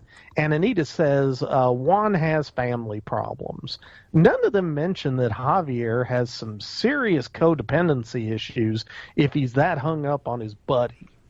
I mean, seriously, he's like, he just won't come over, and Juan is just constantly pining about Javier's just constantly pining about Juan. So anyway, finally Juan shows up, and he's all like, hey, buddy, can you do me a favor? It's like, what? He said, well, I'm going to go away for a while. I got to go out and make some more money or whatever it is that I do. And I need you to go hang out with my lawyer tonight and take care of some papers for me. And they're real important, so don't leave until he's done. Now, I'm going away for a while, so I want to say goodbye to you and your hot girlfriend. I mean, Anita. So anyway, Javier takes his mom with him and tells Anita not to wake up. Now, that seems kind of strange to me, but okay, whatever. So anyway, at the lawyer's office, Javier is just exhausting himself, going through all these documents, and his mom and the lawyer are both like, go home, kid, you're sick, you're going to wear yourself out. So he's all like, okay, I think I will go home. So he leaves. He didn't do what Juan had asked him to do, right? So Javier gets home, and he catches Juan getting all kind of frisky with Anita. And Javier's like, what? And he hits Juan with his cane, and Juan's all like, typical musician to bring a stick to a gunfight, and he pulls out a gun. And it's like, oh, where'd that come from? But Juan kind of forgot that Anita was standing between them when he goes to shoot Javier, because you know, the movie kind of has to happen. So Anita gets shot. And, you know, at that point, Javier's like, oh my God, Anita. And while he's sitting there pining, Juan gets away. Okay. And now we cut back to the monastery. And Javier's are like, yep, Padre, I never found him. I looked everywhere for him. Well, then my mom died and Anita was dead. And I'd spent most of my time up to this point just looking for Juan. So I decided instead I'm just going to go be a monk and try and do some good or whatever, you know, or do whatever it is that monks do. If it's good, bad, make them wine, whatever. And then all of a sudden, here I am being possessed by the devil, and who should show up but Juan? And so the main monk is like, wow, that's interesting. And Javier's like, yeah, so now that I've confessed and all this, can I be forgiven? And he says, well, no, first you got to forgive Juan / Servando, whatever you want to call him here at the monastery. And so the priest says, well, you have to tell him face to face that you forgive him. And so I'm going to go get his side of the story so I can forgive you both. And so Juan can kind of get away with murder, is what's implied there, because at no point has anybody said, this guy shot Anita, maybe he ought to go to jail. You know, there's no point did anybody, none of the monks are like, hey, maybe we should call the cops because we've got this murderer here. Nah, whatever. We'll take care of it internally. So anyhow, Juan says, yeah, what Javier said is mostly true. But let me tell you, but I guess Andy Rooney used to put it the best when he would say, and that is the rest of the story. And here is the rest of the story. So, turns out that before Juan left a few years ago, he and Anita were an item. What? Yeah, I know. Hashtag plot twist. So, Anita and Juan were dating. And now, all of a sudden, when we see Juan in his version of the flashback, guess who's dressed in white? It's Juan. And guess who's dressed in black? It's Javier. And Anita, even, her clothing changed too, because she had been wearing a lot more white, I would almost say angelically white clothing. And now she's dressed much more in black also. So anyway, when Juan shows back up and his best friend introduces him to his fiancée, well, remember the first time when we heard Javier's version, Juan had been giving kind of the side eye to Anita. Well, this time Anita and Juan are plain old staring at each other like googly-eyed, but neither one of them wants to spill the beans about their history to Javier. Instead, they just sit and listen to Javier sing love songs as the two of them stare at each other, which is kind of weird and creepy. Well, anyway, they were warned that if they gave him a fright, it would kill him because he's so well, sick. Yeah, well, that's true, but, you know, I understand that's the case, but... You know, why didn't he just tell him? But I'll tell you why he didn't tell him, because it would have been a short-ass movie. Okay, it wouldn't even been called The Two Monks. It would have been called The Two People That Were in Love and the Guy That Left. And you know, it would have been like a 5-minute movie. But anyway, one monk, one monk. Yeah, two monks and a baby. But anyway, Juan is all like, so much for waiting for me until I came back. You know, when he finally gets Anita alone. And Anita's like, dude, you were gone for 2 years. Get over it. I had to eat. And, you know, he's like, well, do you really love him? And she's like, no, I sort of love him like a brother. But, you know, I really love you. But, I mean, but Javier is going to die if we tell him the truth. And I will honestly say, as sickly ass as Javier was in this, he probably would have died, because that dude was just constantly, I mean, he was fainting more than a woman in an old 50s horror movie. I mean, it's just, he was just not in good health. And it is worth noting that as Juan's story flashes back, the way Javier's did, we go back into this whole thing about the clothing changes, but also even the scenery and the scenes all seems different. It's a different camera viewpoint. Yeah, well, that's it. And the whole idea is that perception is a big deal, right? Yeah. And so we heard it from Javier's point of view as the love-struck kind of crazy-ass dude. And now we're hearing it from Juan, who is all melancholy and full of guilt and everything else. So different points of view change the way the entire film looks, not just how they're dressed. So anyhow, we got the same montage scenes that we had before, but this time they're from different angles. And, it's like Mary was saying, a lot of them they kind of shot from, way high up in the air or low down to the ground and different angles. And we're seeing Juan and Javier and Anita all go through the same motions, but this time it's with Juan and Anita constantly giving each other the googly eye. And then it turns out that Mom actually knew about all this all along. And she's just like, hey, I'm going to go along with you guys because I don't want Javier to die. But you two better just knock it off and not ever tell Juan about it. And they're all like, okay, because he's my best friend. And she's like, well, and I sort of love him. So they agree.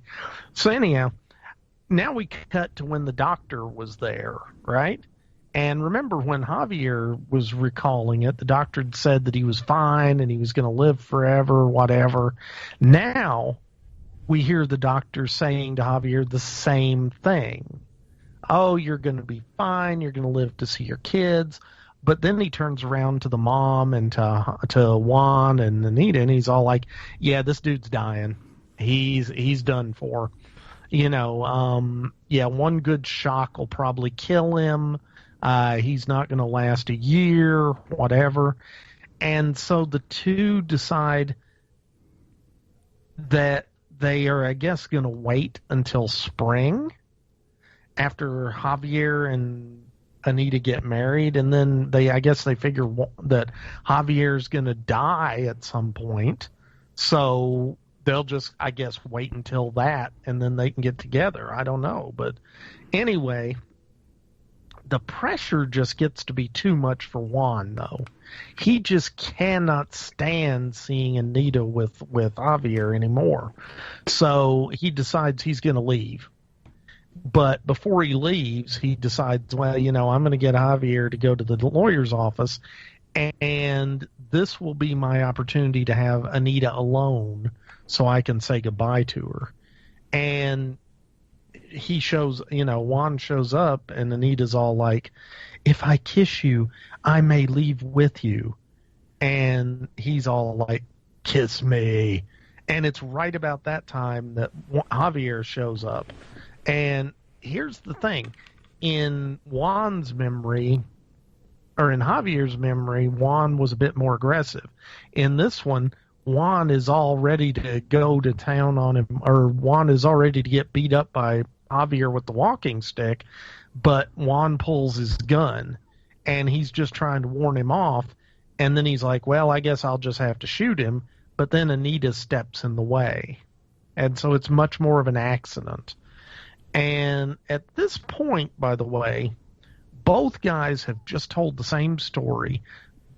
From both their perspectives, it's obvious that they are very much just best friends and very codependent on each other. And Anita was just sort of there, even though they both loved her. So what I really think should have happened, if this movie was made last year, then they would have just admitted their mutual man crushes and moved to Maine and opened a B&B together. But instead, what we've got is the ending that I am not going to spoil. So go check out the rest of the film. Mm-hmm. There you How go. was that? The ending is so good. Yeah, well, I know. I can't stand Mary. it. Hush, hush, sweet Charlotte. Okay.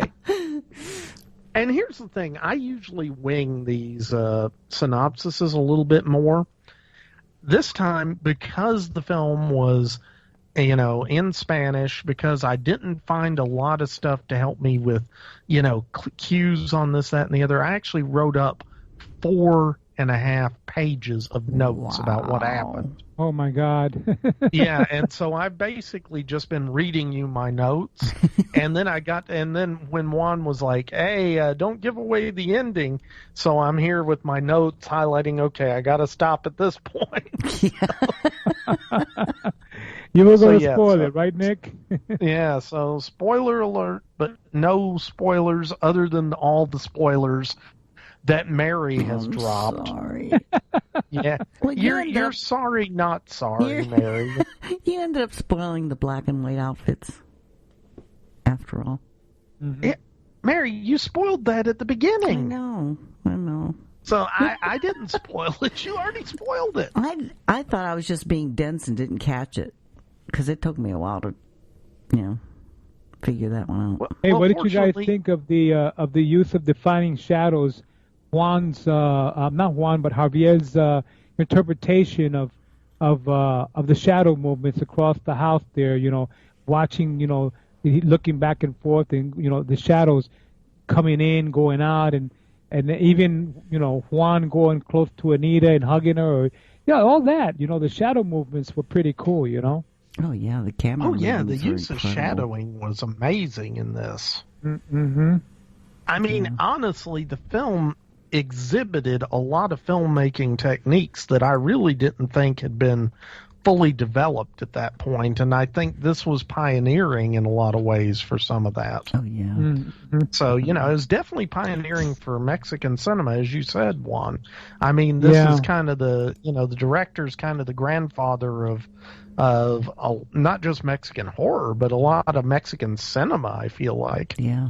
His version, the Mexican version of Expressionism, which is, again, going back to the works of the German greats that did silent cinema, and, from the mid-20s to the late 20s and the early 30s, and even throughout, you got to take great films like Metropolis, and you got to take great films like, The Cabinet of Dr. Caligari, and all these films from the early silent days in the silent cinema, and compare. When you look at this film, you kind of get so many comparisons to what those films were.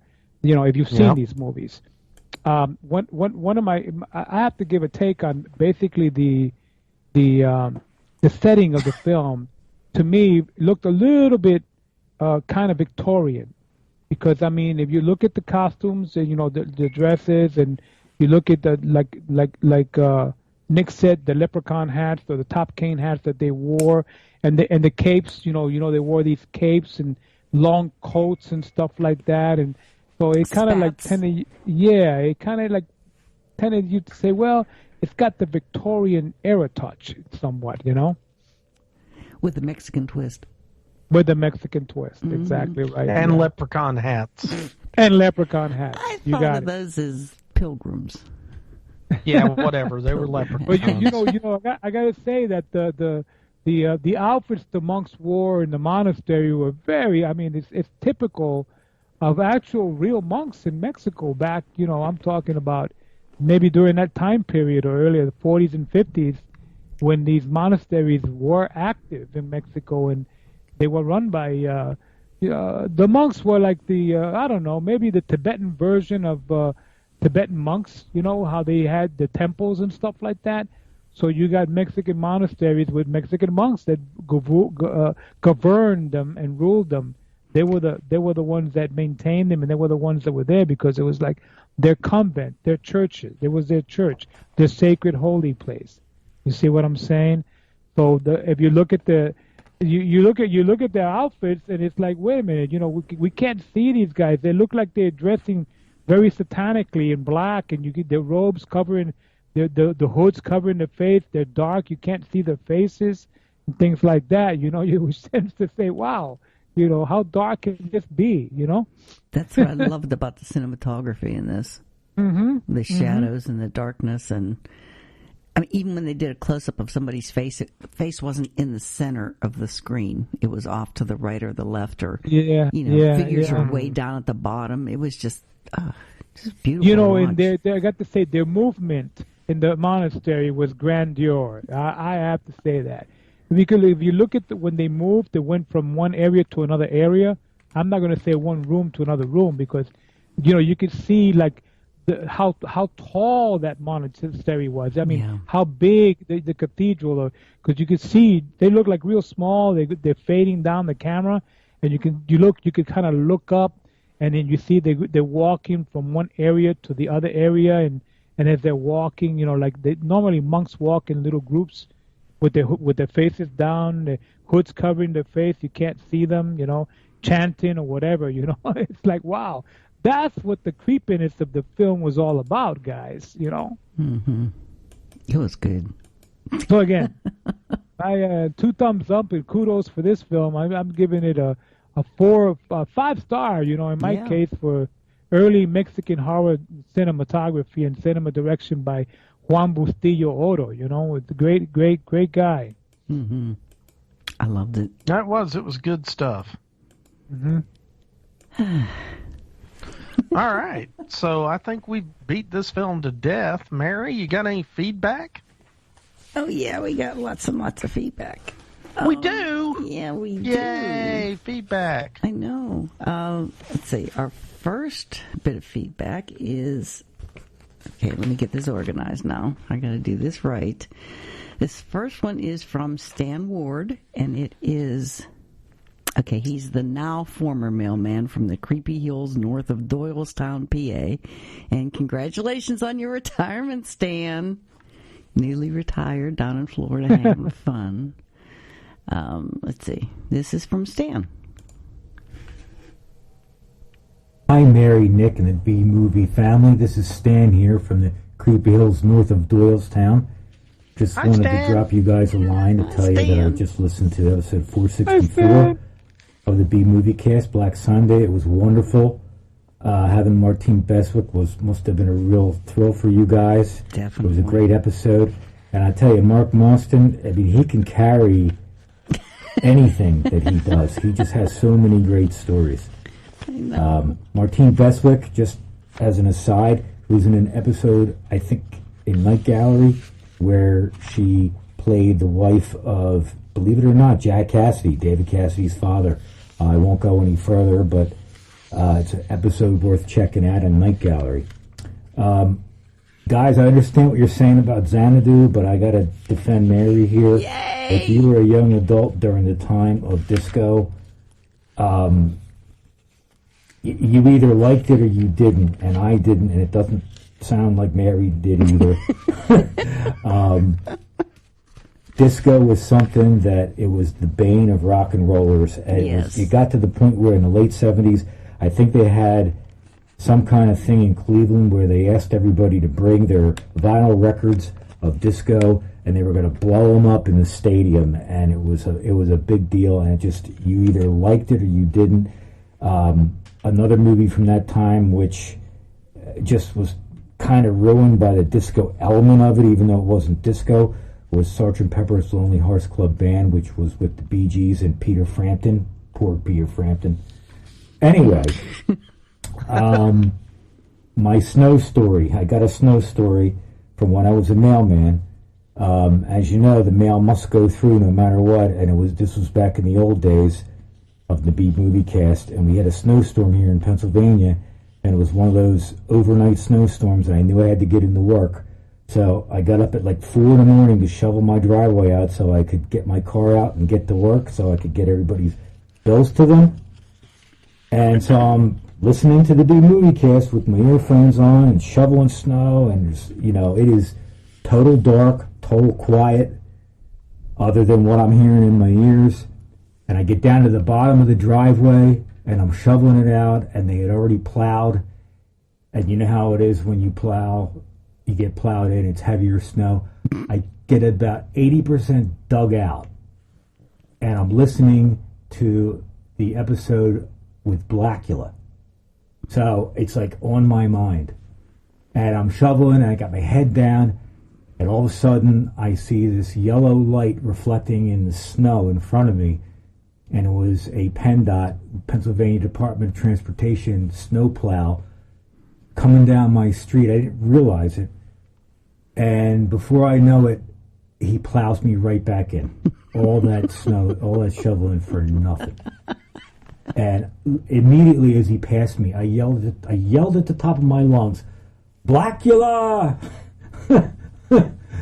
Ooh. And I know nobody heard me because that's a loud truck and it's 4 o'clock in the morning, but it just came right out of my mouth. I just was so, all that time shoveling. But anyway, that's my mailman story with the B movie cast for this time. One thing I'd like to suggest maybe is, because I'm from Bucks County, there was a TV movie that was broadcast in 1972. And I remember watching it as a little kid and it creeping me out. And it was called Something Evil. And it was, believe it or not, directed by Steven Spielberg, probably one of his earliest directorial endeavors. And it stars Darren McGavin, Sandy Dennis, Ralph Bellamy, who was in The Wolf Man and His Girl Friday and a bunch of other things, Jeff Corey, who was in Star Trek and Babylon 5, and Johnny Whitaker, who was the boy in the movie, who was in A Family Affair. But it's like a demon possession thing, and it takes place in Bucks County. And I haven't seen it yet again, and I know how things sometimes can play better in your memory from when you were a kid than when you see them when you're an adult. But hopefully, it's as good as I remember it. But maybe something you want to do on the B Movie Cast. So. But anyway, this is Stan. Stan. Well, thank you, Stan. And yeah, thanks. Wow. Again, congratulations on now being retired. You don't have to deal with the snow anymore. What was the movie? I couldn't quite get the name of the film that he was talking about there. The Sandy Dennis. I know they got some of the stars, but I just didn't quite get the title on that. You didn't get it either, huh? None of us got the title. You're asking me that has no memory. Oh, okay. Okay, so what we have to do is listen to our own podcast and find out what movie Stan recommended, because it actually did sound good. It did. But because I'll be honest, he started saying made-for-TV movie 1972, and my mind immediately went to Gargoyles. Oh. And I was just, gargoyles. And then he said something else, and I was like, not gargoyles? No, not with Sandy Dennis. I mean, he mentioned Darren McGavin, Kolchak, the Night Stalker. So, I mean, he did make a lot of made-for-TV movies in the 70s, by the way. But, I mean, Sandy Dennis, and I'm trying to compilate my mind to see what film that was. So I'll have to listen in and get the name. Something about Scream? Maybe okay, no. Guys, let's just listen to our own podcast and find out. Don't make me do that. We can do that. I hate listening to my voice. Well, then fast forward, Mary. Okay, I will. Pretend it's a musical. Oh, yeah. Oh, by the way, I do want to make a couple of points. Number one, I don't have an excessive love of disco. I have an excessive love of Xanadu the movie. That's number one. Number two, and very important, yes, disco is the only genre of music that was so hated that people actually coined the phrase disco is dead. Yeah. Think about it. They really don't say, classical music is dead. Rock and roll is dead. Country music is dead. No, but disco, they freaking killed it. So, and that's okay.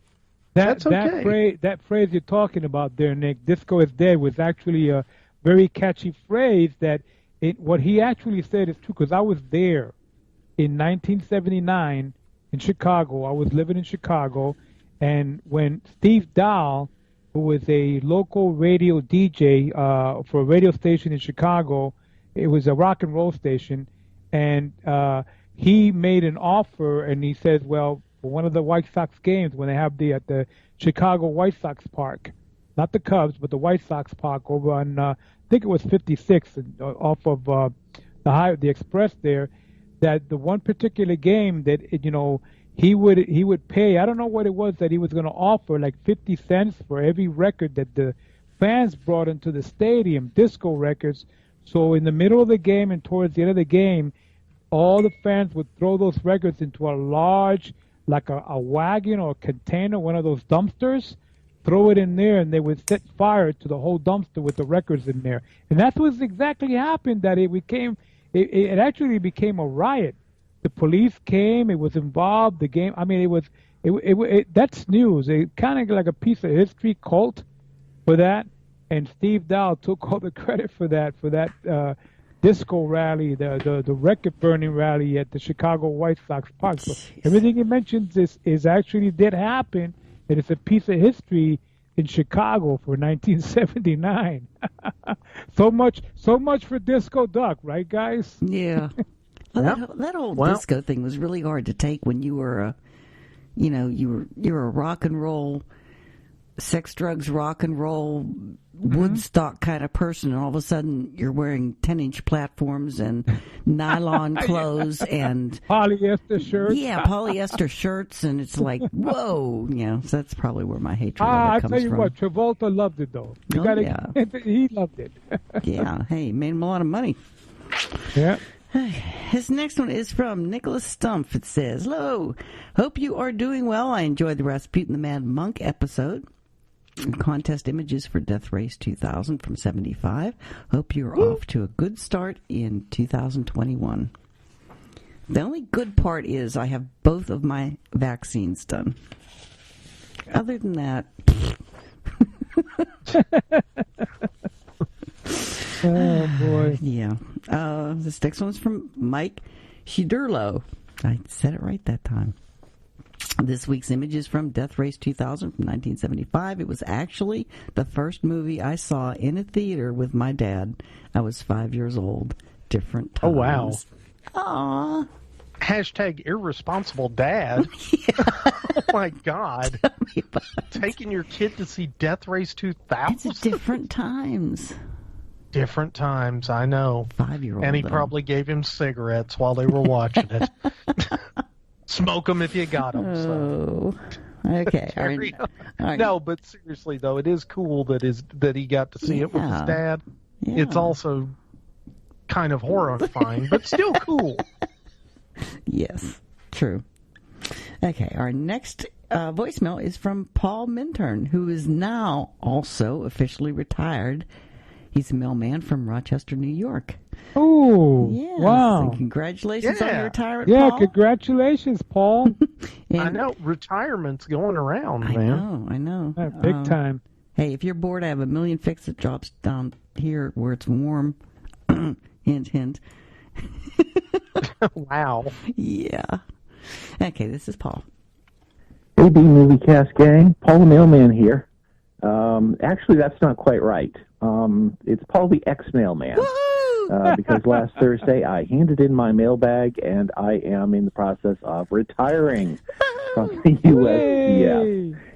Oh my, it's been over 25 years of schlepping mail for them, and my knees and my feet were just not up to the task anymore.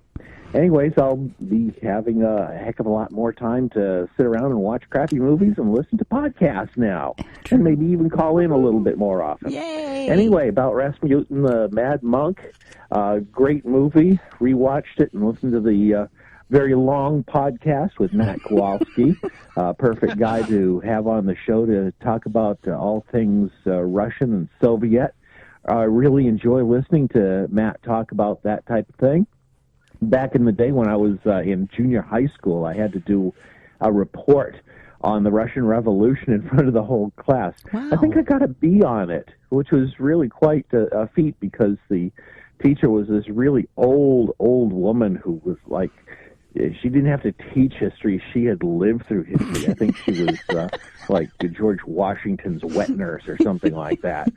But anyways, I've always had an interest in that area of Soviet history. And listening to Matt talk about it was really, really great. Anyway, that's just about it. I'll, of course, keep listening to you. sorry we won't be meeting up again for Monster Bash, but hopefully there'll be one in the future. So, Paul, the ex-mailman, signing off. Stay safe. Bye-bye. Bye, Paul. Oh, I just wish he'd Yeah, great. Congratulations to you, Paul. He joined the ranks of the retirees like myself, who retired in 2004 from the U.S. Postal Service. Yes. Mm-hmm. Well, all I got to say is I wish he'd been in his mail truck and I'd heard the little horn go beep, beep. I know. I love that horn. He's going to have to do one from his car next time. I did see where he's kind of planning on doing the bash thing that they're doing in Pittsburgh this summer. It's at a drive-in movie place. Yeah, they have like a 2 or 3 day Monster Bash. Ron does the drive-in thing. He does that. I don't know what part. I know they do it.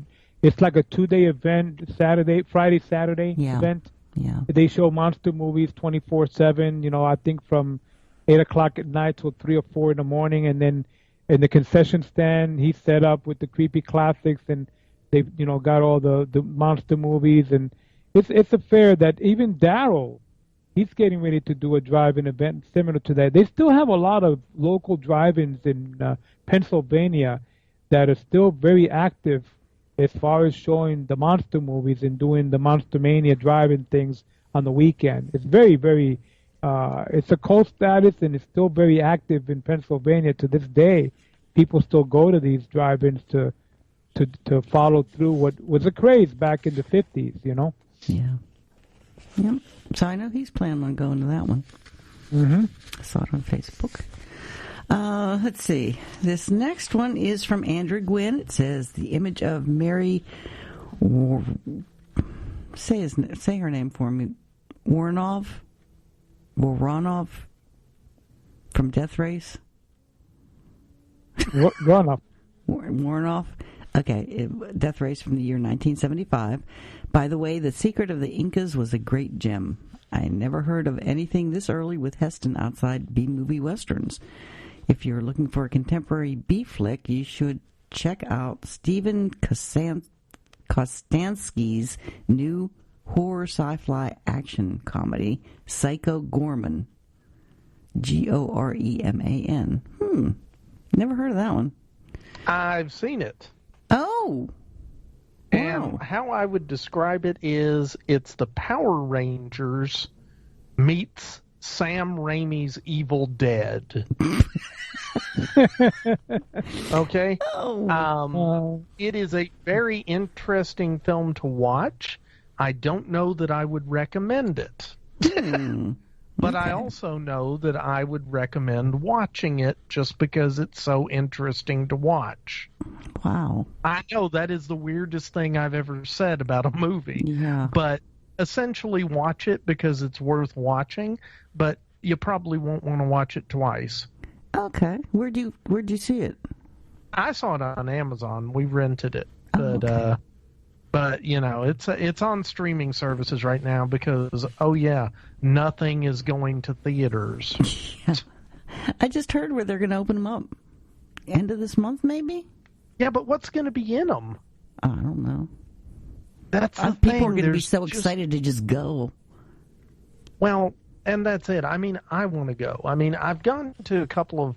The Kentucky Theater was open for a little bit back in the summer, and they finally had to close. But Fiona and I went to see Cinema Paradiso there because they were just doing classic movies. And by the way, B-Movie Cast, folks, if you have not seen Cinema Paradiso, then just stop what you're doing, go watch Cinema Paradiso, and then come back. Didn't we do a podcast on it? No, I don't think we did. And I'll look, though. Yeah, look. But I know I wasn't involved in it if it was covered. Huh. But I think we talked about it a couple of times, though. Yeah. And then I also saw Bullet there. I took my stepdad to see Bullet. And both, with Steve McQueen. And both times we were socially distanced. And I mean, you gotta understand, the Kentucky Theater is a classic old school movie theater with a balcony and everything, and it seats about 900 people. Wow. And they had it at less than 20% capacity. Ooh. So there were probably 40 or 50 people in the movie, but we were so spread out. It was like you were there by yourself almost. Wow. I mean, it was, yeah. But unfortunately, the Kentucky just couldn't keep its doors open. So it has temporarily closed. The hope is that it will reopen in the near future. Yeah. So we'll see. Cool.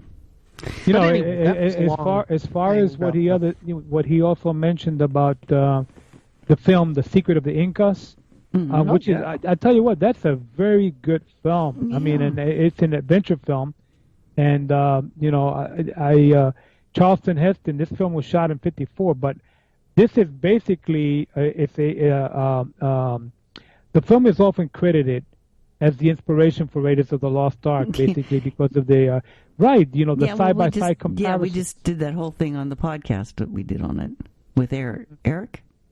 Wasn't it Eric? Yeah. Yes, Eric. Yeah. So it's a very good film. Yeah. Finally out on Blu-ray now, so I have a DVD copy of it, but I'm going to have to get the Blu-ray copy on that one. That'd be good, yeah. Well, Andrew Gwynn says, take care and keep up the great entertainment. Yay, thank you.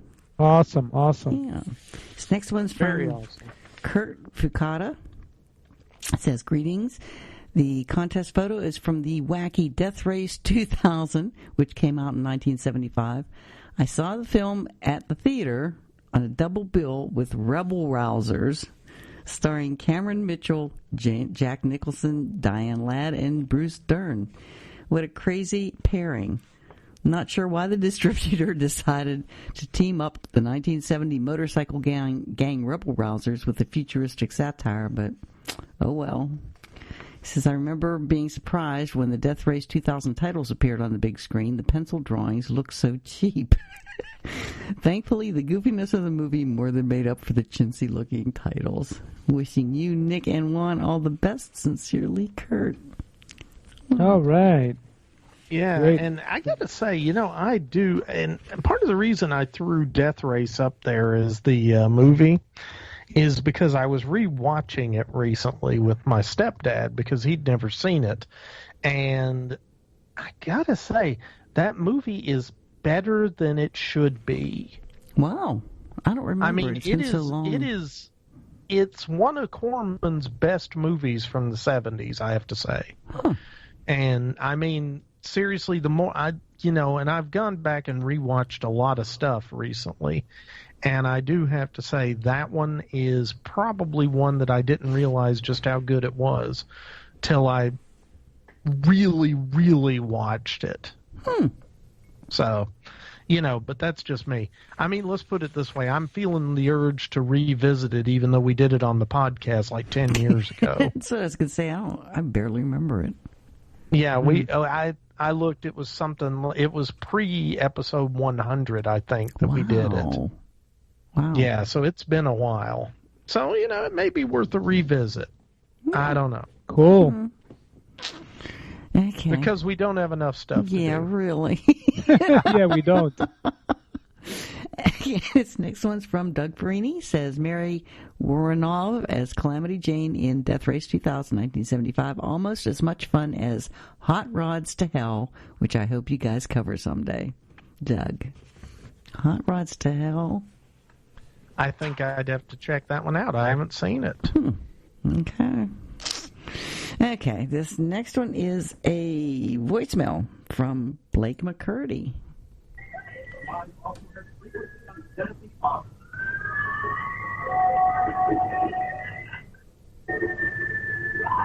Hello? Oh, okay, I guess I'm on. This is Hello. Blake McCurdy. I've been listening to your podcast for, 10 years. Wow. It's wonderful, and I love it, and I'm glad that you've kept it going. And I wish you would do the Revenge of Dr. X, a.k.a. Venus Flytrap. And other than that, what have I been watching? I've been watching Mystery Science Theater because I never watched it back in the 90s. And during the pandemic, I have watched everything I certainly can. And they are wonderful, and they need to be remembered.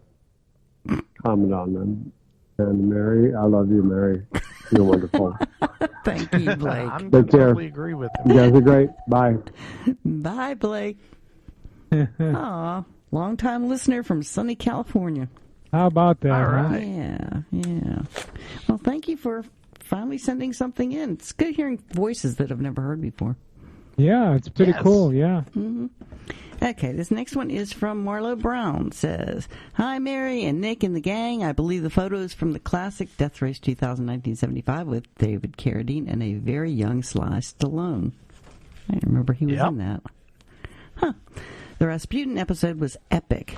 Matt Kowalski was a great guest who provided a lot of useful background info to help us separate the real Rasputin from the myth. I really enjoyed it from beginning to end. Wow. Yay! With sunny, near 80-degree weather again in South Texas, we have power and can watch movies. Oh, I feel so bad for you guys going through that. A recent entry for my lovely spouse and I was French B-movie classic Le Salaire de la Peur, The Wages of Fear, about a Fear wages. About a group of desperate men hired to drive trucks of nitroglycerin through hellish terrain. The nitro was to be used to put out a fire at an oil drilling rig site. It was remade in the 1970s as Sorcerer. That's the one I saw. With Roy Schneider. My father and I saw the one in the cinema and loved it. Either film would probably be fun for any fans of thrillers.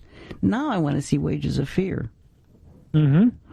Okay. It's a good film. Actually. The French version is actually, to me, I like the original better than the Sorcerer, the one with Roy Scheider. But the original French one is awesome. I mean, it's black and white, and it's great cinematography, and it's a good film. I recommend it. Okay. Yeah, I know it's an excellent film. I've got a copy of it. I believe Michael Worth gave it to me. Oh, wow. So, well, I was out in California once, and he's like, "Here, this is a really good movie." And I was like, "Ooh, it is." After I watched it. Okay. He goes on to say, by the way, Mark Mostyn was 100% right about Black Sunday. It was great, spooky, atmospheric film, and I loved it. I've wondered why the B Movie Cast hasn't tackled one of the early Bond films at some point. The early ones, while probably not true B movies, still played to smaller audiences than the later ones with the huge budgets for stunts and special effects. Mark would probably have some stories about some of the cast members, I'm sure, or the filming locations and the great music, cast, exotic locales, gadgets, and even Ian Fleming's books. Give you a lot to talk about. I was talking about Dr. No, or From Russia with Love, or perhaps one of my favorites, On Her Majesty's Secret Service. Just a thought. Yep. Vince and I went over to England one time and met Mark, and he was doing the cars from... Yeah, he did a whole photo shoot for the Bond cars. Yeah, yeah, he would really have some stories. Well, and here's the thing. I love the James Bond movies. Now, On Her Majesty's Secret Service is my guilty pleasure. Me too. Because that is that's possibly my favorite Bond film. Now, I'm talking, this is the one with George Lazenby. Yes. And his only role as Bond. And that's a really good flick. I'd do that on the cast because we don't have enough stuff to do. But the other thing, Rod Barnett did an episode recently of The Bloody Pit of Rod that they covered Dr. No and From Russia with Love. Oh. So even if we don't do those two films, I highly recommend you pop over to The Bloody Pit of Rod and check that out. Yeah. It's been so long since I watched any of those, I don't remember them. But... Well, Mary, you don't remember what you watched last night. That's Mary, true. what did you watch last night? Don't know. See? What did I watch last night? Death Race 2000. Yeah, It was really great. Okay, he goes on to say, please give my best to everyone at the cast. Always look forward to the next episode. After all these years of listening, y'all seem more like friends I share an interest with than just a group of podcasters. Oh, that's so sweet. Yeah, that's nice. Bye, Mary. It's from Marlo from the sunny chupacabra-infested borderlands of Texas. Wow. That were also under snow. That was horrible. Yeah. I felt bad for everybody on that one. It was pretty bad, and I was supposed to be in Texas that week, so it was good that I didn't go. Yeah. And I didn't go because of the weather. And the team that was down there working on the project that I'm on, most of them were from Michigan. And so it was this very interesting situation where you had these Michigan folks who were looking at this bad weather and saying, it's no worse than we have in Michigan. And at the same time, it was happening in Texas. Yeah. Where they just do not have the resources set up to deal with that stuff. No. So it just destroyed that area. Yeah. So, but anyway. I can't even imagine that, because I know I've had pipes burst here in South Carolina because they just don't build houses the same way in the South as they do up north, because they're not expecting that kind of deep freeze when it happens. But oof. Well, and when you get it, it is much more devastating somewhere like Texas. Yeah. I mean, again, they closed the interstates. Yeah. I mean, it was rough. Well, I hope you're doing better now, Marlo. Yeah, okay. For real. Our fourth MP3 is from Bill Mize from Bill Makes Podcasts, Bill Watches Movies, and Bill Watches Serials. And congratulations on your Rondo nomination, by the way. Yep. He's up there with... Oh, who's that guy? The comedian that has the podcast. That it's like, everybody's going to vote for him because he has like 10,000 fans. Or 20,000, whatever. Anyway, this is from... Don Falco's? Here's Bill. Hello, my Nick. Hello, my Mary. It's Bill Mize over here at the Bill Watches Movies podcast. And yes, it is time for another short love letter telling you both just how much I enjoyed your most recent show, where you discussed Hammer's Rasputin the Mad Monk, with special guest star Matt Kowalski appearing as Gopher, your yeoman purser. I'm going to admit that not every movie y'all wander around and eventually get to talking about an hour into the show is my cup of tea, but I will also admit that steep price of admission is something that I will gladly pay because of your guests. You two seem to have the uncanny knack of choosing just the right person to talk about each movie, and for that I am grateful. They might be a film buff, they might be a historian, an archaeologist, a photographer, a doctor of some sort, a disbarred lawyer, or even a mail-order minister from the Universal Life Church. But they always bring something fresh and new to the conversation. Thank you both so much for bringing me a few hours of entertainment each show.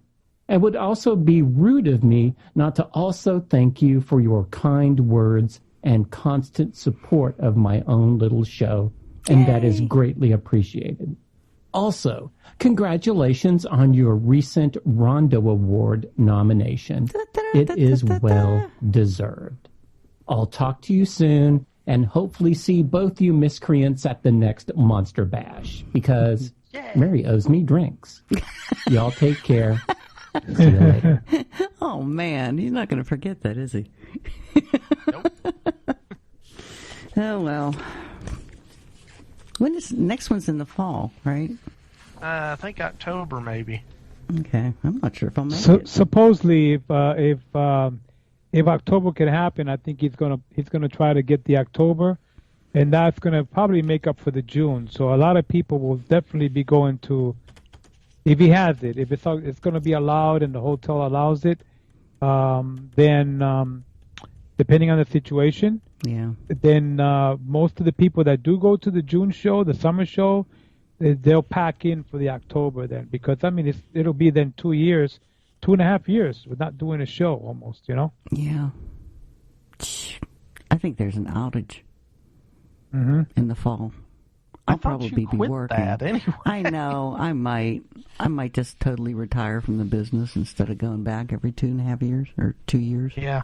You should take up knitting. That hurt myself.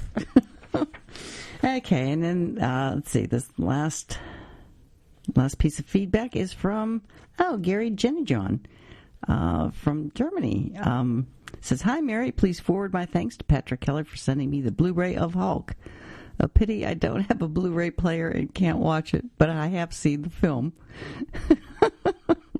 Apparently, I went on an episode I haven't listened to yet. I'm now listening to episode 464, which is quite long, but also very interesting. One of the best episodes I've heard to date, in my opinion. So that's from Gary Jennyjohn. Thank you. I will find something to send to you. I feel bad about that. That's... Oh. Well, Mary, just tell him it's a coaster.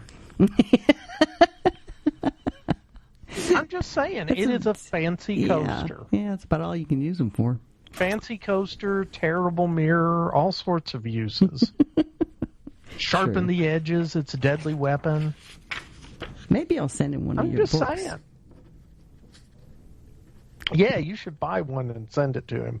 Okay, I'll buy it from you, but you're going to send it.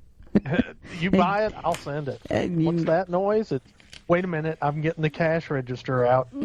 Ching. You going to charge me for shipping on it too, huh? Of course. Wow, I'm not a communist, Mary. We got capitalism to work here. Yeah, come on, man. That's true. My name ain't Kowalski. I gotta work capitalism. Ching.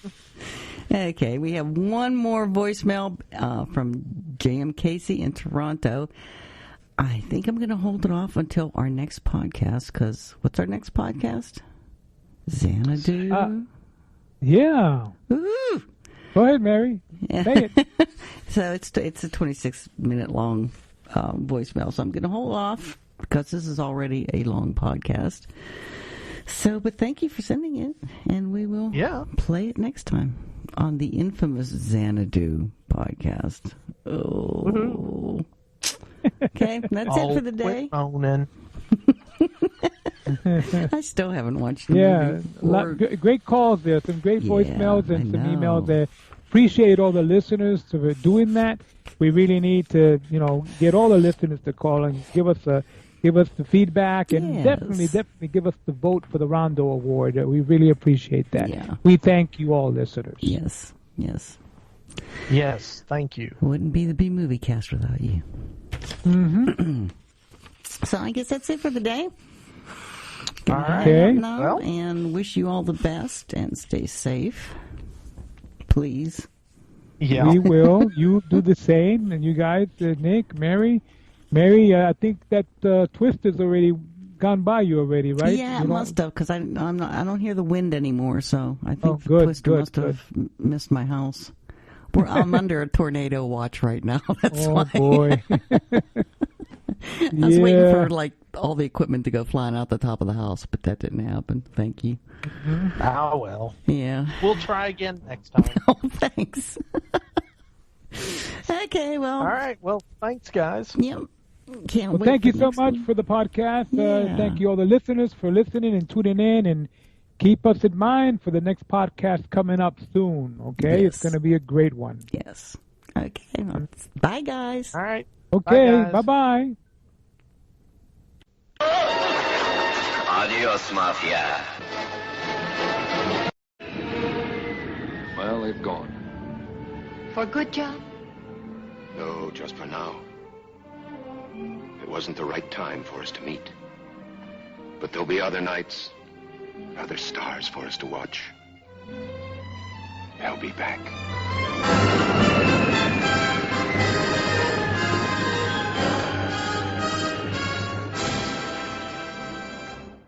The ghosts are moving tonight, restless, hungry. All right, fellas, here's your story.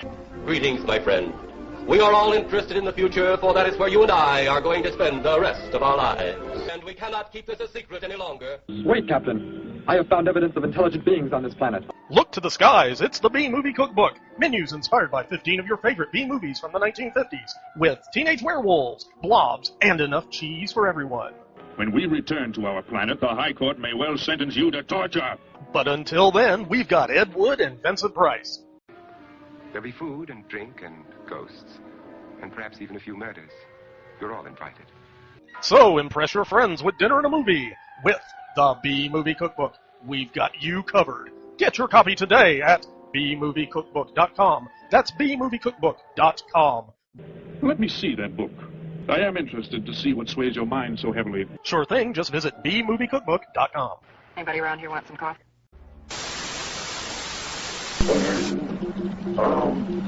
Transmission.